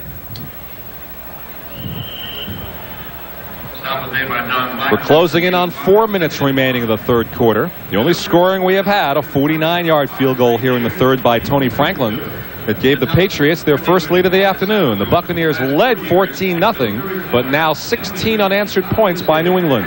2nd and 5 for Steve DeBerg and the Buccaneers. They're 44. Look how deep James Wilder starts in his backfield. Takes the pitch back. Greeted by Blackman. Blackman gets help from Nelson and Rembert. Steve Nelson getting in on the tackle late here, Len. You know, your hat goes off to a guy like Steve Nelson. Over the years, just playing with injury and pain, you're going to see him scraping, beating the block by the guard here, coming underneath, and taking away the cutback possibility of James Wilder and actually getting in on the play late. Extra effort by Steve Nelson, and over the years, Nelly has been the heart and soul, and most importantly, the brain of that Patriot defense. Now he's out on the 3rd and 5 situation as the Patriots go with 5 defensive backs. 3rd and 5 at the 44. DeBerg for Carter, tipped away by Ronnie Lippett. They are trying to work the third-year player from Miami, but so far Lippett has been up to the task. Excellent coverage by Ronnie Lippett there. He knew exactly where he had to be in position, and the ball could not have been complete because he was on the inside, and wonderful coverage by Ronnie Lippett. So now Frank Garcia will punt once again 691. Here's Frank. Longest of the year has been a 61-yard boot. Receiving deep to the middle. That's what he's done today. Irving Fryer is standing in his 10 for New England. Patriots will get the ball back with less than 3 minutes remaining in the third quarter. Frank needs to make up for that 24-yarder at the tail end of the first half. That's the critical play that set up the Patriots touchdown. Good punt by Garcia. Fryer lets it sail into the end zone. So the net will be 20 yards less, but the gross will be a good one. A 56-yard punt. But of course, on the gross, it comes back to 36. When we come back, Patriots ball, they lead it by 2. In the Meadowlands, the Jets have closed to within 7 now of Seattle. Late third quarter, Ken O'Brien, a 16-yard pass to Freeman McNeil. The Dolphins within 3 of Detroit, as Ahmad Rashad told us. First down at the 20 for New England. Completes it to Tony Collins. Collins trying to break free. Collins across the 30, the 40. Collins across midfield. Tony Collins all the way down to the 30. A 60-yard pickup.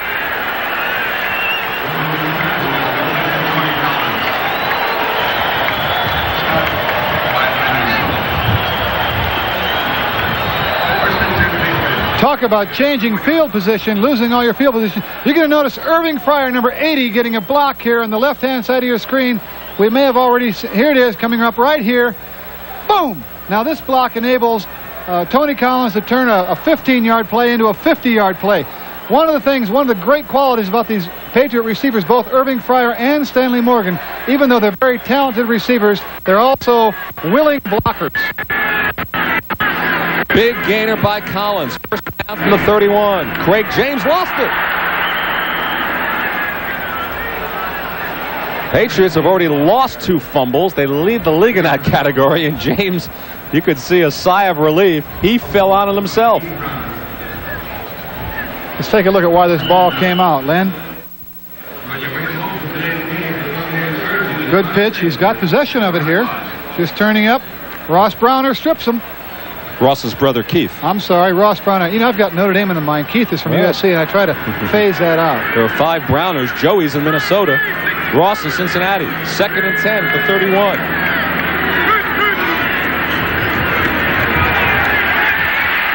And Grogan is sacked by Irvin Randall at the 45.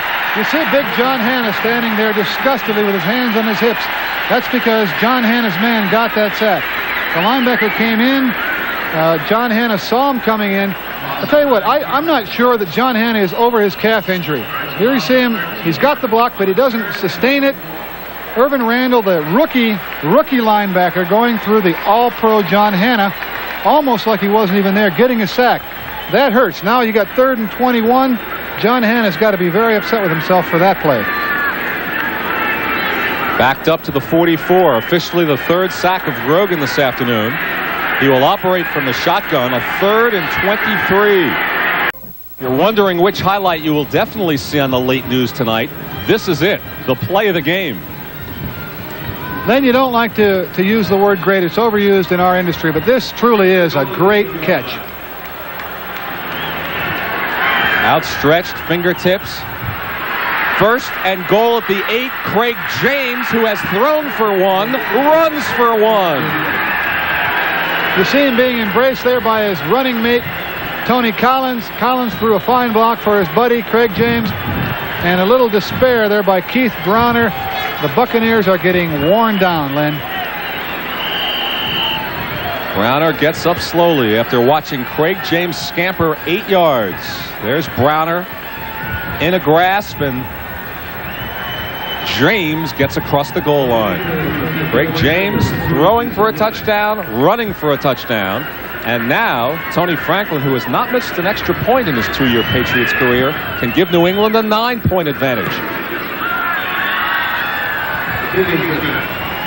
So a drive which featured a 49-yard catch and run by Tony Collins, a 36-yard catch by Morgan. James takes it in. They've tried, but they just don't have much left. We will see what is left as we'll have a second kick. Franklin kicks it out of bounds and incurs a 5-yard penalty. So he will try again, this time backed up to his 30.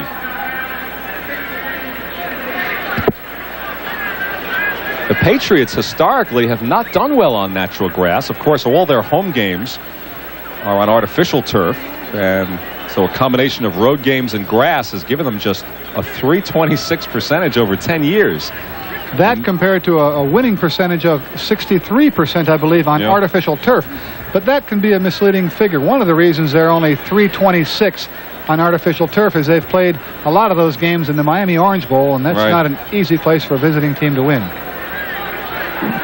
You see the Bucs kept the Patriots scoreless the first. The Patriots have kept the Buccaneers scoreless since. We are opening minute of the fourth quarter. 23-14 New England over Tampa Bay. He missed the ball.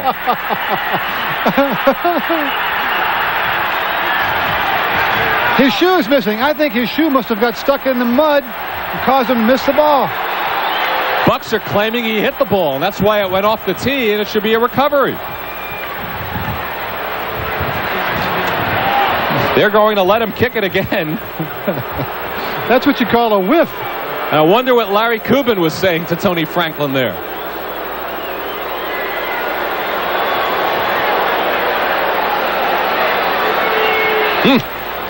You imagine if he had nudged the ball and the Buccaneer picked it up and ran for a touchdown.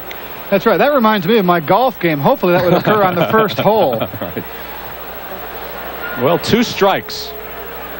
They ruled no kick, no touch. So Franklin will try once again. It's one of the funnier highlights of the day. We couldn't see it from this angle then, but perhaps the wind blew the ball off the tee just before the impact occurred. You can hurt yourself doing that. Sure can. He kicked it. Inbounds. He hit it, yes. And into the end zone and out. Franklin normally does not kick it into the end zone when going from the 35. Here he does it from the 30. Today's game is brought to you by 14:42 remaining in the fourth quarter. Sun is peekabooing in and out of the clouds. The Patriots lead the Buccaneers 23-14. Steve DeBerg, a fine first quarter. He's struggled since with the offense.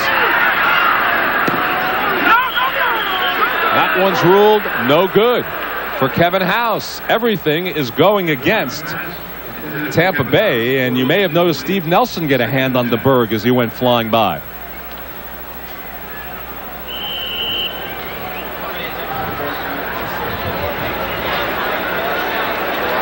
There's a little tackle play. Big Lester Williams coming in and getting a quarterback after he threw the ball. 2nd and 10 at the 20. Len, if the Bucs are going to get back in this ball game, I'm afraid it's going to be with Kevin House. James Wilder the call. Julie Adams drags him down for a loss in the backfield. And the Patriot defense is swarming, led by the old guy, the oldest defensive lineman in football, 37-year-old Julie Adams. Then I've played against the Jewel, many times over his career and my career, and I'll tell you what, early in his career, he was a very underrated ball player and also a fine gentleman. This is his last year of his career, and the Jewel, number 85, will retire in 85, and he'd like to go out with a playoff campaign. A 2-yard loss for Wilder. 3rd and 12 at the 18 as the Buccaneers come with 3 wide receivers. Motion left side. That's your buddy from Massachusetts, isn't it? I believe it's on Ken Kaplan. Start, 79 offense, 3rd down.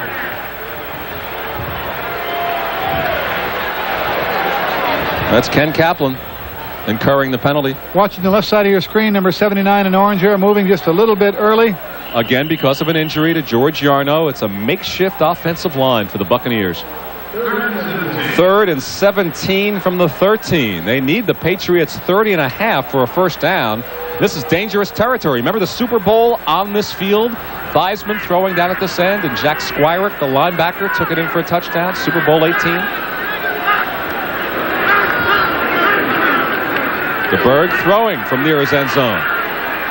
McSwain tipped it away as it was intended for Theo Bell. Rod McSwain, the second-year man from Clemson, gets a pat on the helmet from Raymond Claiborne. Broken up by Rod McSwain. 4th down. Frank Garcia, this is the punt for Tampa Bay. Fine play by McSwain.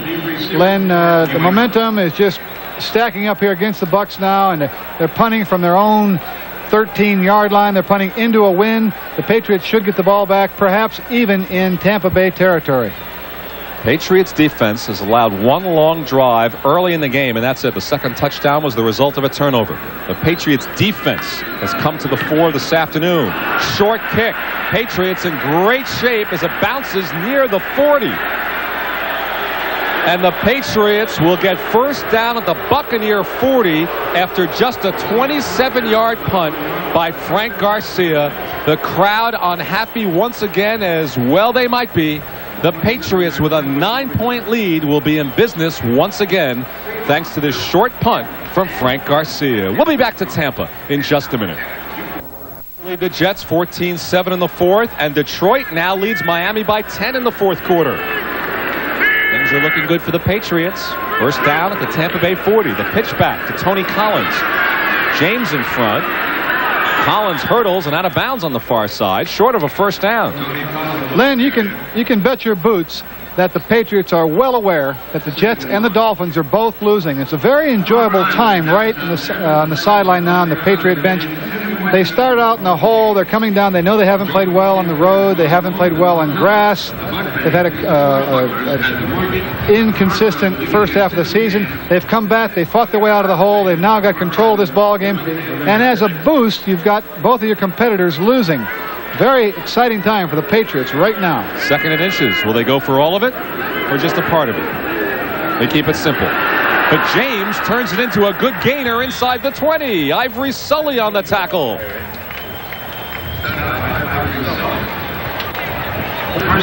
With 5 minutes and 50 seconds left in the first quarter, Tampa Bay led 14-0. Their first 14-0 lead of the year. At halftime for the fourth game in 8, they led again, 14-13. But it is all Patriots.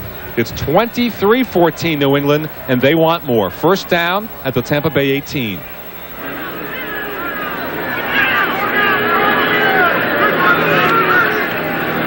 Collins. And still gets a yard out of it. David Logan. Quiet second half for Logan. In on the stop along with Irvin Randall. All right, even though the odds are stacking up against the Bucs, the great players really never quit. They never give up. Dave Logan is a great player. Here you see him beating the center one-on-one. Now the blocking back, Craig James comes back to try to stop him. He keeps on going, beats two tacklers, and makes the play.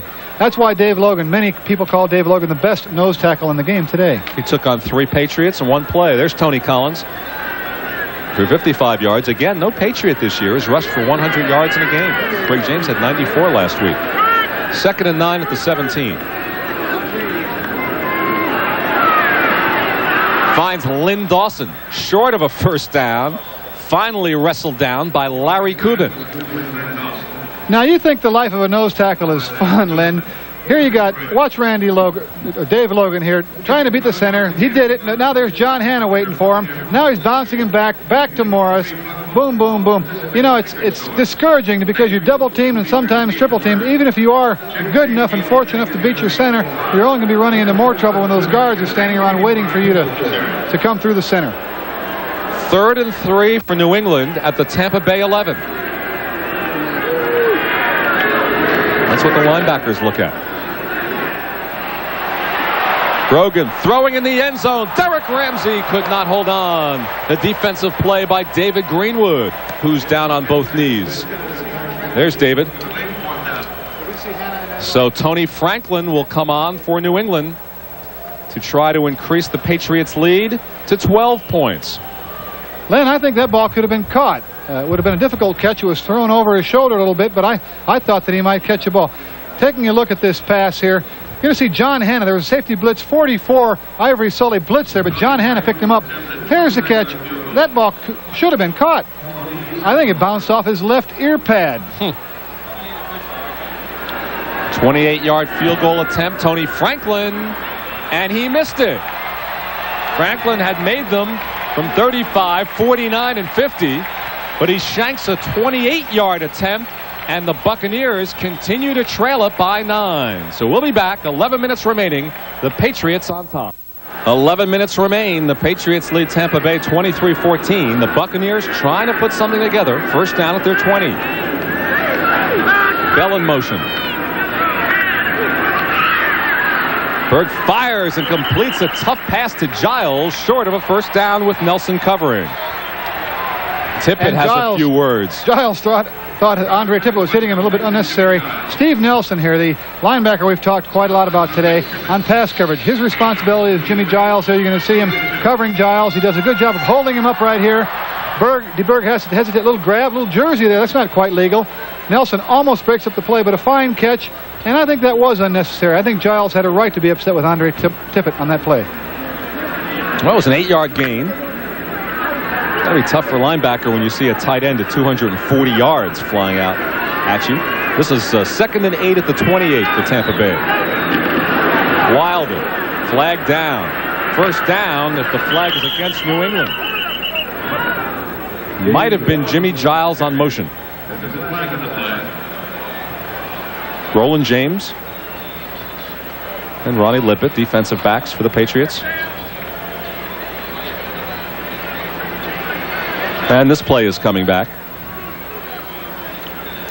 The Jets have closed to within 4 on a Pat Leahy 41-yard field goal. Offsides, offense, second down.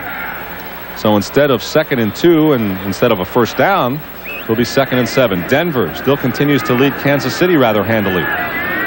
Detroit with that 10-point lead over Miami. The Patriots host Miami next week. Chicago continues to lead Minnesota. No scores yet for the refrigerator. Washington 14-7 over Cleveland. St. Louis over Houston. Dallas leading Atlanta 17-10. And Buffalo trying to hold off Philadelphia. 2nd and 7 at the 22. DeBerg, a hit by Rembert after the completion to Jerry Bell. So tight defense. They picked up a few yards nonetheless. Good solid tackle that time, Len, by Johnny Rembert. He's playing for the injured Larry McGrew, and there really is not much of a drop-off. As we said earlier, Rembert's played a lot of football over the years for these Patriots, and the coaches have no problem with Johnny Rembert playing. Another Florida youngster, grew up in Arcadia, Florida. Indianapolis, doing it to Green Bay in the interconference game. AFC teams are leading the NFC teams today. Dallas now has added another touchdown. All right, an important play here. Our score is 23-14. This is 3rd and 1 at the 29. Tampa Bay desperately needs a first down, and Wilder does not give it to him. Blackman the first hit, Roland James the second one. An important defensive surge by the Patriots on 3rd and 1. Fine play by the outside linebacker, Don Blackman. You're going to notice Don Blackman on the left-hand side of your screen getting penetration, beating the block of the tight end, Jerry Bell, making the play, denying James Wilder the necessary yardage.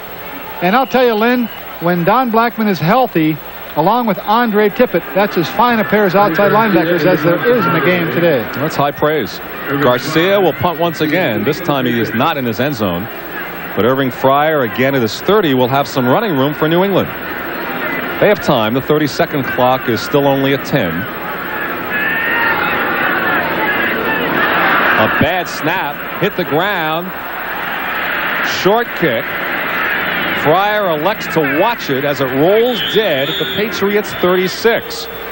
So with 8 minutes and 19 seconds remaining, and with a few more boos coming out from the crowd after a 35-yard punt from a struggling Frank Garcia today. And look at the snap here. Yeah, the punter fields it on the second hop there. It's what you call a worm burner. And he knows he's got to get rid of the ball a little quicker here now and does not meet the ball nicely at all. And Garcia is having a rough day, Lynn.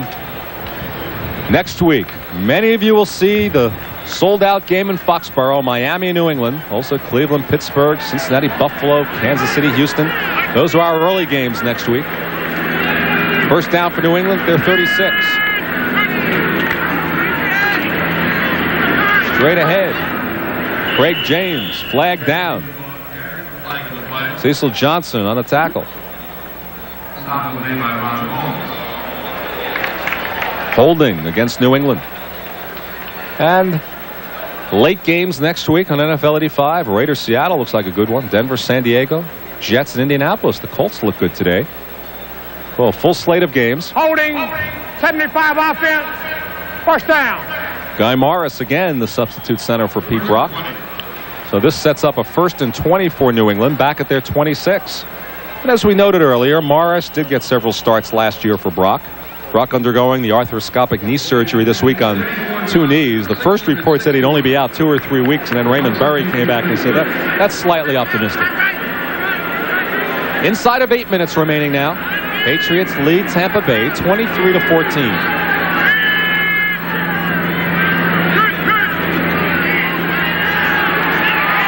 Short pass to Collins, has blockers in front of him. Collins, who did one for 50 earlier on a similar play.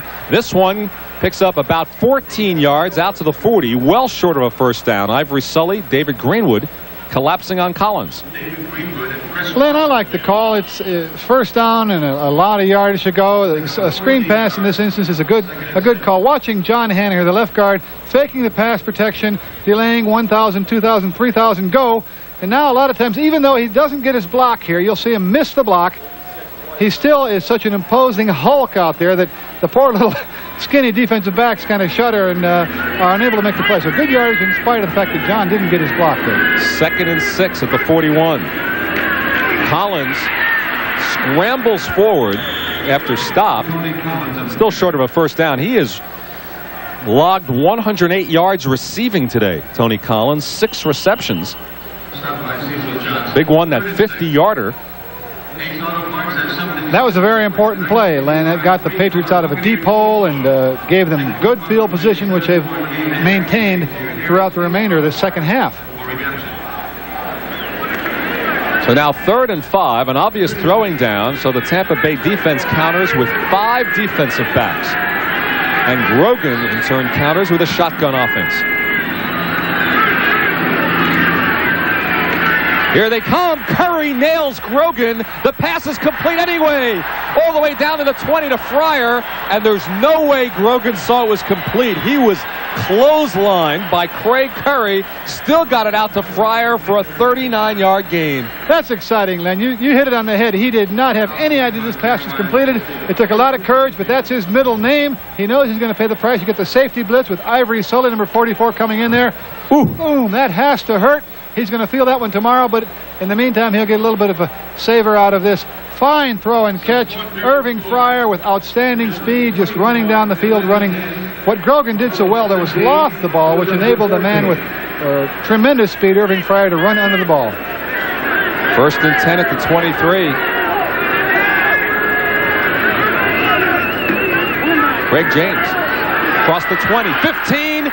Craig James, touchdown, his 3rd of the day, 2nd rushing. Icing on the cake, Len. The Patriots are gathering strength as they have. Tony Collins either said, good job, or you should have let me do it. One or the other. I think he may have been saying, did you see the block that I threw for you there, man? Don't forget that now. Tell the coach about that. Let's see if Tony Collins gets a block for his running mate there. Oh, he's out there. Didn't have to. He just watched it. Maybe the Bucs thought that James was going to lateral to Collins, so they were guarding Collins. Anyway, fine cutback by Craig James. Good line blocking that time by Hanna and Holloway. And as I started to say, the Buccaneers are gathering strength just as they have for the last 2 weeks going into 3. Tony Franklin makes it an even 30. So now 30 unanswered points. 2 touchdowns rushing, 1 throwing for Craig James. They are starting to leave as 0-8 is a distinct reality with 5:21 remaining in this one.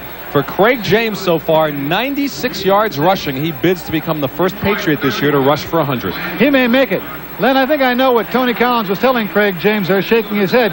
Craig probably said to Tony, oh, great block, Tony, thanks a lot, I needed it. And Tony was probably saying, are you kidding? I didn't have to block anybody. I didn't touch anybody, and nobody stopped you. The play I will remember from this game is the shot that Grogan took before the touchdown. Still completed 39 yards to Fryer. Lehman Bennett alone with his thoughts. But earlier this week after the naked bootleg, Raymond Berry described Grogan in the same breath with names like Johnny Unitas and names like Bobby Lane for guts and character and leadership. And taking the lick he took a few moments ago and still completing the pass, you can see why Berry spoke in such glowing terms of his veteran quarterback. And he does take a lick here. He knows it. Boom, right there. He knows he's going to get hit. He follows through with the ball, and that's what makes the play. Not only does that put points on the board, Len, but what that does, come Tuesday morning, when they review the films, his teammates will give him a lot of credit for that play. They know that he knew that he was going to take the punishment, but there's a lot of camaraderie there and admiration. Phil Freeman had the right idea the first time. He should have kept his knee down. Cedric Jones covers. When it rains, it pours, Len. And now the Buccaneers backed way back inside their 5. Looked awfully good for the Buccaneers in the first quarter when they opened up that 14-0 lead. But since offensively, defensively, special teams, it's been all New England, and the crowd boos a bit as Steve DeBerg does come on to quarterback for the final 5 minutes and 10 seconds.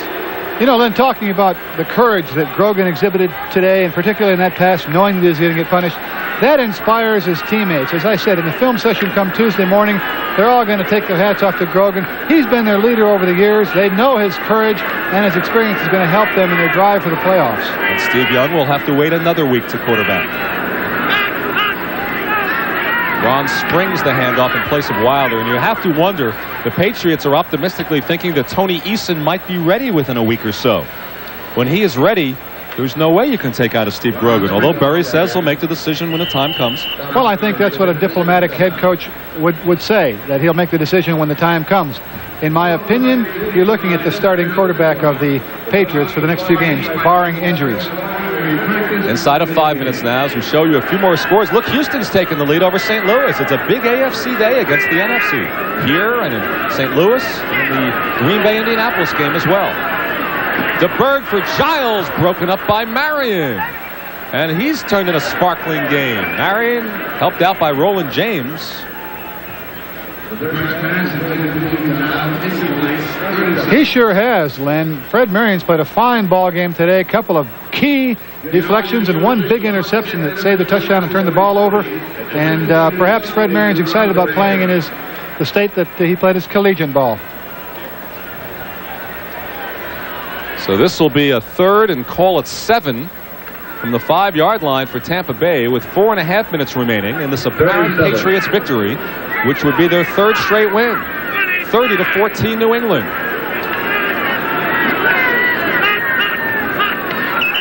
we'll have a flag. And while they sort out the flag, I'd like to remind you that next Saturday, it's the season premiere of the PBA Fall Tour. Ball start, 68 offense. Third down. Goes against Rick Mallory. If you like bowling, the Fall Tour coming to NBC Sports, the Kodak Invitational. It follows the Breeders' Cup. 4:30 Eastern Time after the $10 million Breeders' Cup. And after next Saturday, there'll be 5 more weeks of the Fall Tour, all at 2 o'clock Eastern Time. So if you like bowling, NBC's your spot this November. 39. So now it is 3rd and 9 for what has been a hapless Tampa Bay team since early in the first quarter.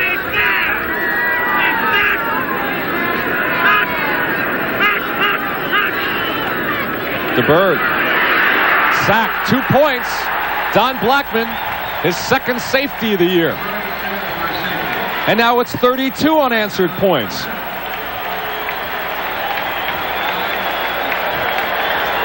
Well, Phil, Len, if you're a Patriot fan, you're very happy to see this man back. Taking a look at it from the end zone, you're going to see number 55 come in from the left-hand side of your screen, beating his blocker, taking his blocker right with him, Ken Kaplan, right with him into the quarterback. And as I said, if you're a Patriot fan, you're mighty happy to see big Don Blackman back playing healthy. He was not expected to start today. He missed 2 weeks. Steve Young still has his helmet off. And now a free kick will emanate from the Tampa Bay 20. And the Patriots can choose to just try to roll it up if they want. It's now 32-14 New England.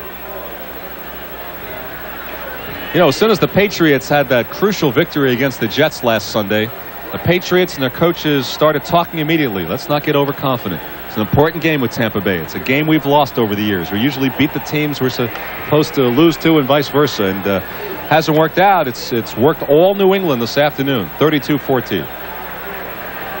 That's right, Len. The Patriot coaches told us early on that they've gone out of their way this week to keep the Patriots from being overconfident because they're playing against a winless team. And the Patriots, of course, have done an excellent job of playing good, consistent football today. Garcia will punt for Tampa Bay. Irving Fryer deep.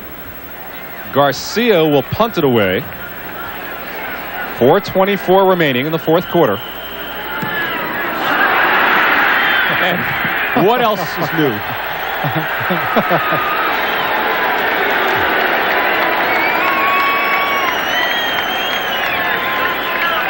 It is not a happy day for Frank Garcia. Some of his teammates try to give him a pat anyway. Do you suppose, Lynn, that he was rushed in that kick? Hit a free kick, no rushers, and he kicked it away from his 20. Well, it went out of bounds, and he got a break. He'll have to kick it again. He sure did. Maybe that was part of his strategy. If he kicks it out of bounds a second time, the Patriots have the option of taking it where it went out of bounds. Yeah. Maybe Garcia did it on purpose. I think he did. Out of bounds. So this will back him up. 5.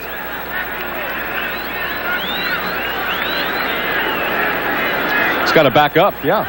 Back it up to the 15. The Jets have just taken the lead on Seattle. Ken O'Brien, 15 yards to Wesley Walker with 5 minutes remaining in the fourth quarter. So the Patriots will not have a share of first place. That's a better kick. He's going to have plenty of room to return it, though. Fryer, flag down. Fryer to the 48. We should get a hold here against New England, or an illegal hands. Hold or a clip or an illegal block from behind. Maybe Garen Varus. Let's see. Clock is stopped with 4 minutes and 6 seconds to go. It is 32-14 New England. Offsides, kicking team, delay number 65, a delay on the fair catch, running with the ball. On receiving team, we have a replay. Oh, this is a punting clinic from Garcia. Garcia says, I want no part of this. Another replay. They can't get started if they want to, Lynn. A delayed fair. Did he start to signal fair catch and then run with it? Or? You know what? That's a new one on me. I really don't know what the penalty was. It was a delay, and I really don't know how. This is bordering on embarrassing for Mr. Garcia. On the other hand, they are getting plenty of kick coverage drilling here. I don't think they want the practice. Fryer apparently gave the fair catch signal and then ran with it, which is a penalty. Fryer gives no signal and runs with it at the 35. So on the third try, he gets it back to where he got it the second time. And any flags? I don't see any flags. And hopefully that play will stand. Frank Garcia is going to ice down his knee, I think. And I see no injuries. So now, with 3:56 remaining in the fourth quarter, Patriots about to go to a 5-3 record with their third consecutive win, showing they can win on grass and in the heat. The New York Jets 17, Seattle 14. Mosey Tutupu in the backfield with Robert Weathers, so unless Craig James can get those other 4 yards, still no Patriot will rush for 100 this season yet.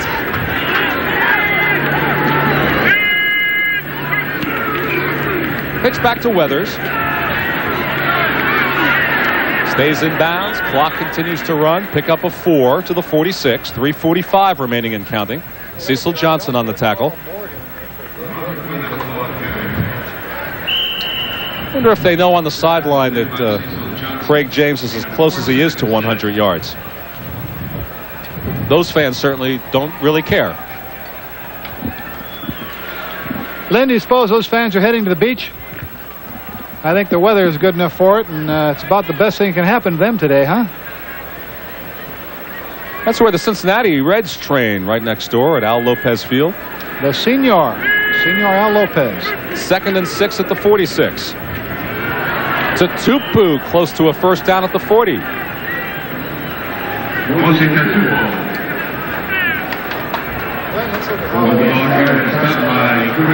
And it is a first down for New England. And the clock's still running. 2:50 remaining. It's Tupu happy to get a call on either first or second down. It's usually third or fourth for him. Looks like Craig James will stay out, resting on his 15 carries for 96 yards, 2 touchdowns rushing, and 1 throwing. Touchdown pass to Tony Collins. Second time they've done it this year. Rogan taking the snap from Guy Morris. To Tupu. 2 or 3. And the Patriots do not have to get off another play before the 2-minute warning unless the Buccaneers take a timeout. 2:15 remaining.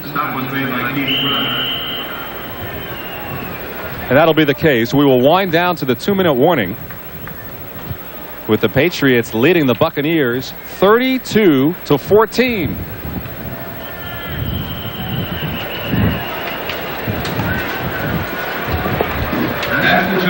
So that is the story here in Tampa. We're at the 2-minute warning. What was a 14-0 Tampa Bay lead is a 32-14 deficit. The Patriots on their back in Tampa Bay. Len Berman with Bob Kuchenberg. 2 minutes remaining. And if you're wondering, yes, that's the most points the Patriots have scored this season. They notched 26 opening day against Green Bay, but have struggled offensively since, as there are not many fans left here at Tampa Stadium. We had a crowd of roughly 40,000. They seat 74. In the late 70s, they would sell out with regularity, but with the way this team is going, hasn't happened. Well, Len, the Patriots have come back with 32 unanswered points, as you pointed out. They haven't done it in what you would call a spectacular fashion, but in a very convincing fashion. They were patient to grind away at it and pick their spots, and they've played today like a championship caliber ball club. This is a 2nd and 8 for New England.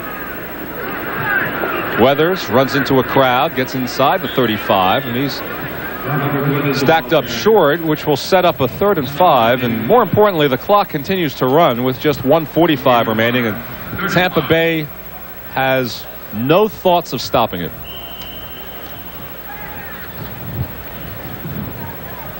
Here's what our story has been. Tampa Bay took a quick 14-0 lead. Steve Grogan fumble was in the middle there. The Patriots have come back. Look at that, 32 points and shutting out Tampa Bay for 3 quarters. And Miami has lost. So the Patriots will at least be tied with Miami at the very least, 1 game back of the Jets, should New York hold on. Tupu does not get a first down, which means next Sunday at sold-out Sullivan Stadium, the Patriots and Dolphins will both come in 5-3. Miami losing to Detroit 31-21, so it'll be a battle of 2 at least second-place teams at 5-3. The Jets were in their 4th quarter, and they were leading Seattle at last look. And believe me, I can tell you, Len, that the Dolphins are not looking forward to going up to Foxborough being tied with the Patriots. It's going to be a long week for the Dolphins in Miami this week. A timeout has been taken. We'll take a timeout as well. New England firmly in control.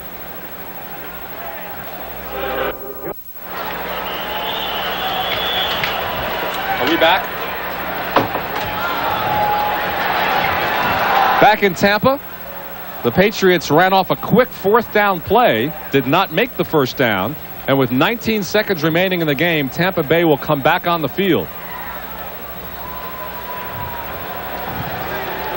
Tampa Bay faces the prospect of going to New Jersey next week to play the Giants as they start the second half.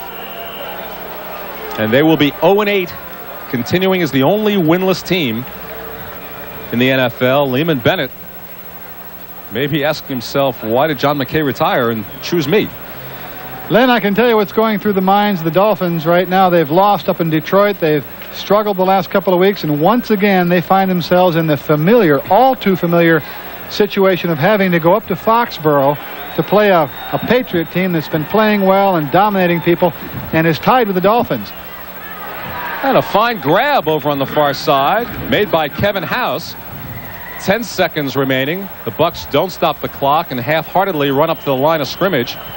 And now a whistle with just 7 seconds left. So now we will take a commercial timeout and then come back for the final 7 seconds of this Patriots victory over the Buccaneers. can take solace in that his team did play a good first quarter, but it's been dreadful for him in the last 3. It's been downhill, Len, but my heart goes out to Lehman Bennett. He's a true gentleman, and it's really the test of a man's character to go through what he's going through right now. You see in the background his injured offensive coordinator, Jimmy Ray. It's been a long day and a long season for these guys. 7 seconds to go. Flag is thrown. DeBerg is sacked, but if the flag's against New England, the game would not be over. And I believe it is against New England. And the clock is stopped with 1 second to go anyway. So either way, we'll have another play.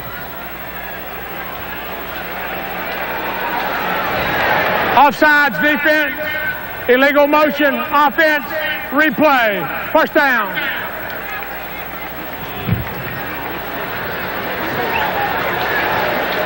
So this will be, barring penalty, the last play of this one. A terrific catch by Stanley Morgan. The catch and run by Tony Collins. The 3 touchdowns by Craig James. The hit that Grogan took before he completed a pass to Irving Fryer. Those are the big plays in this one. And fittingly for the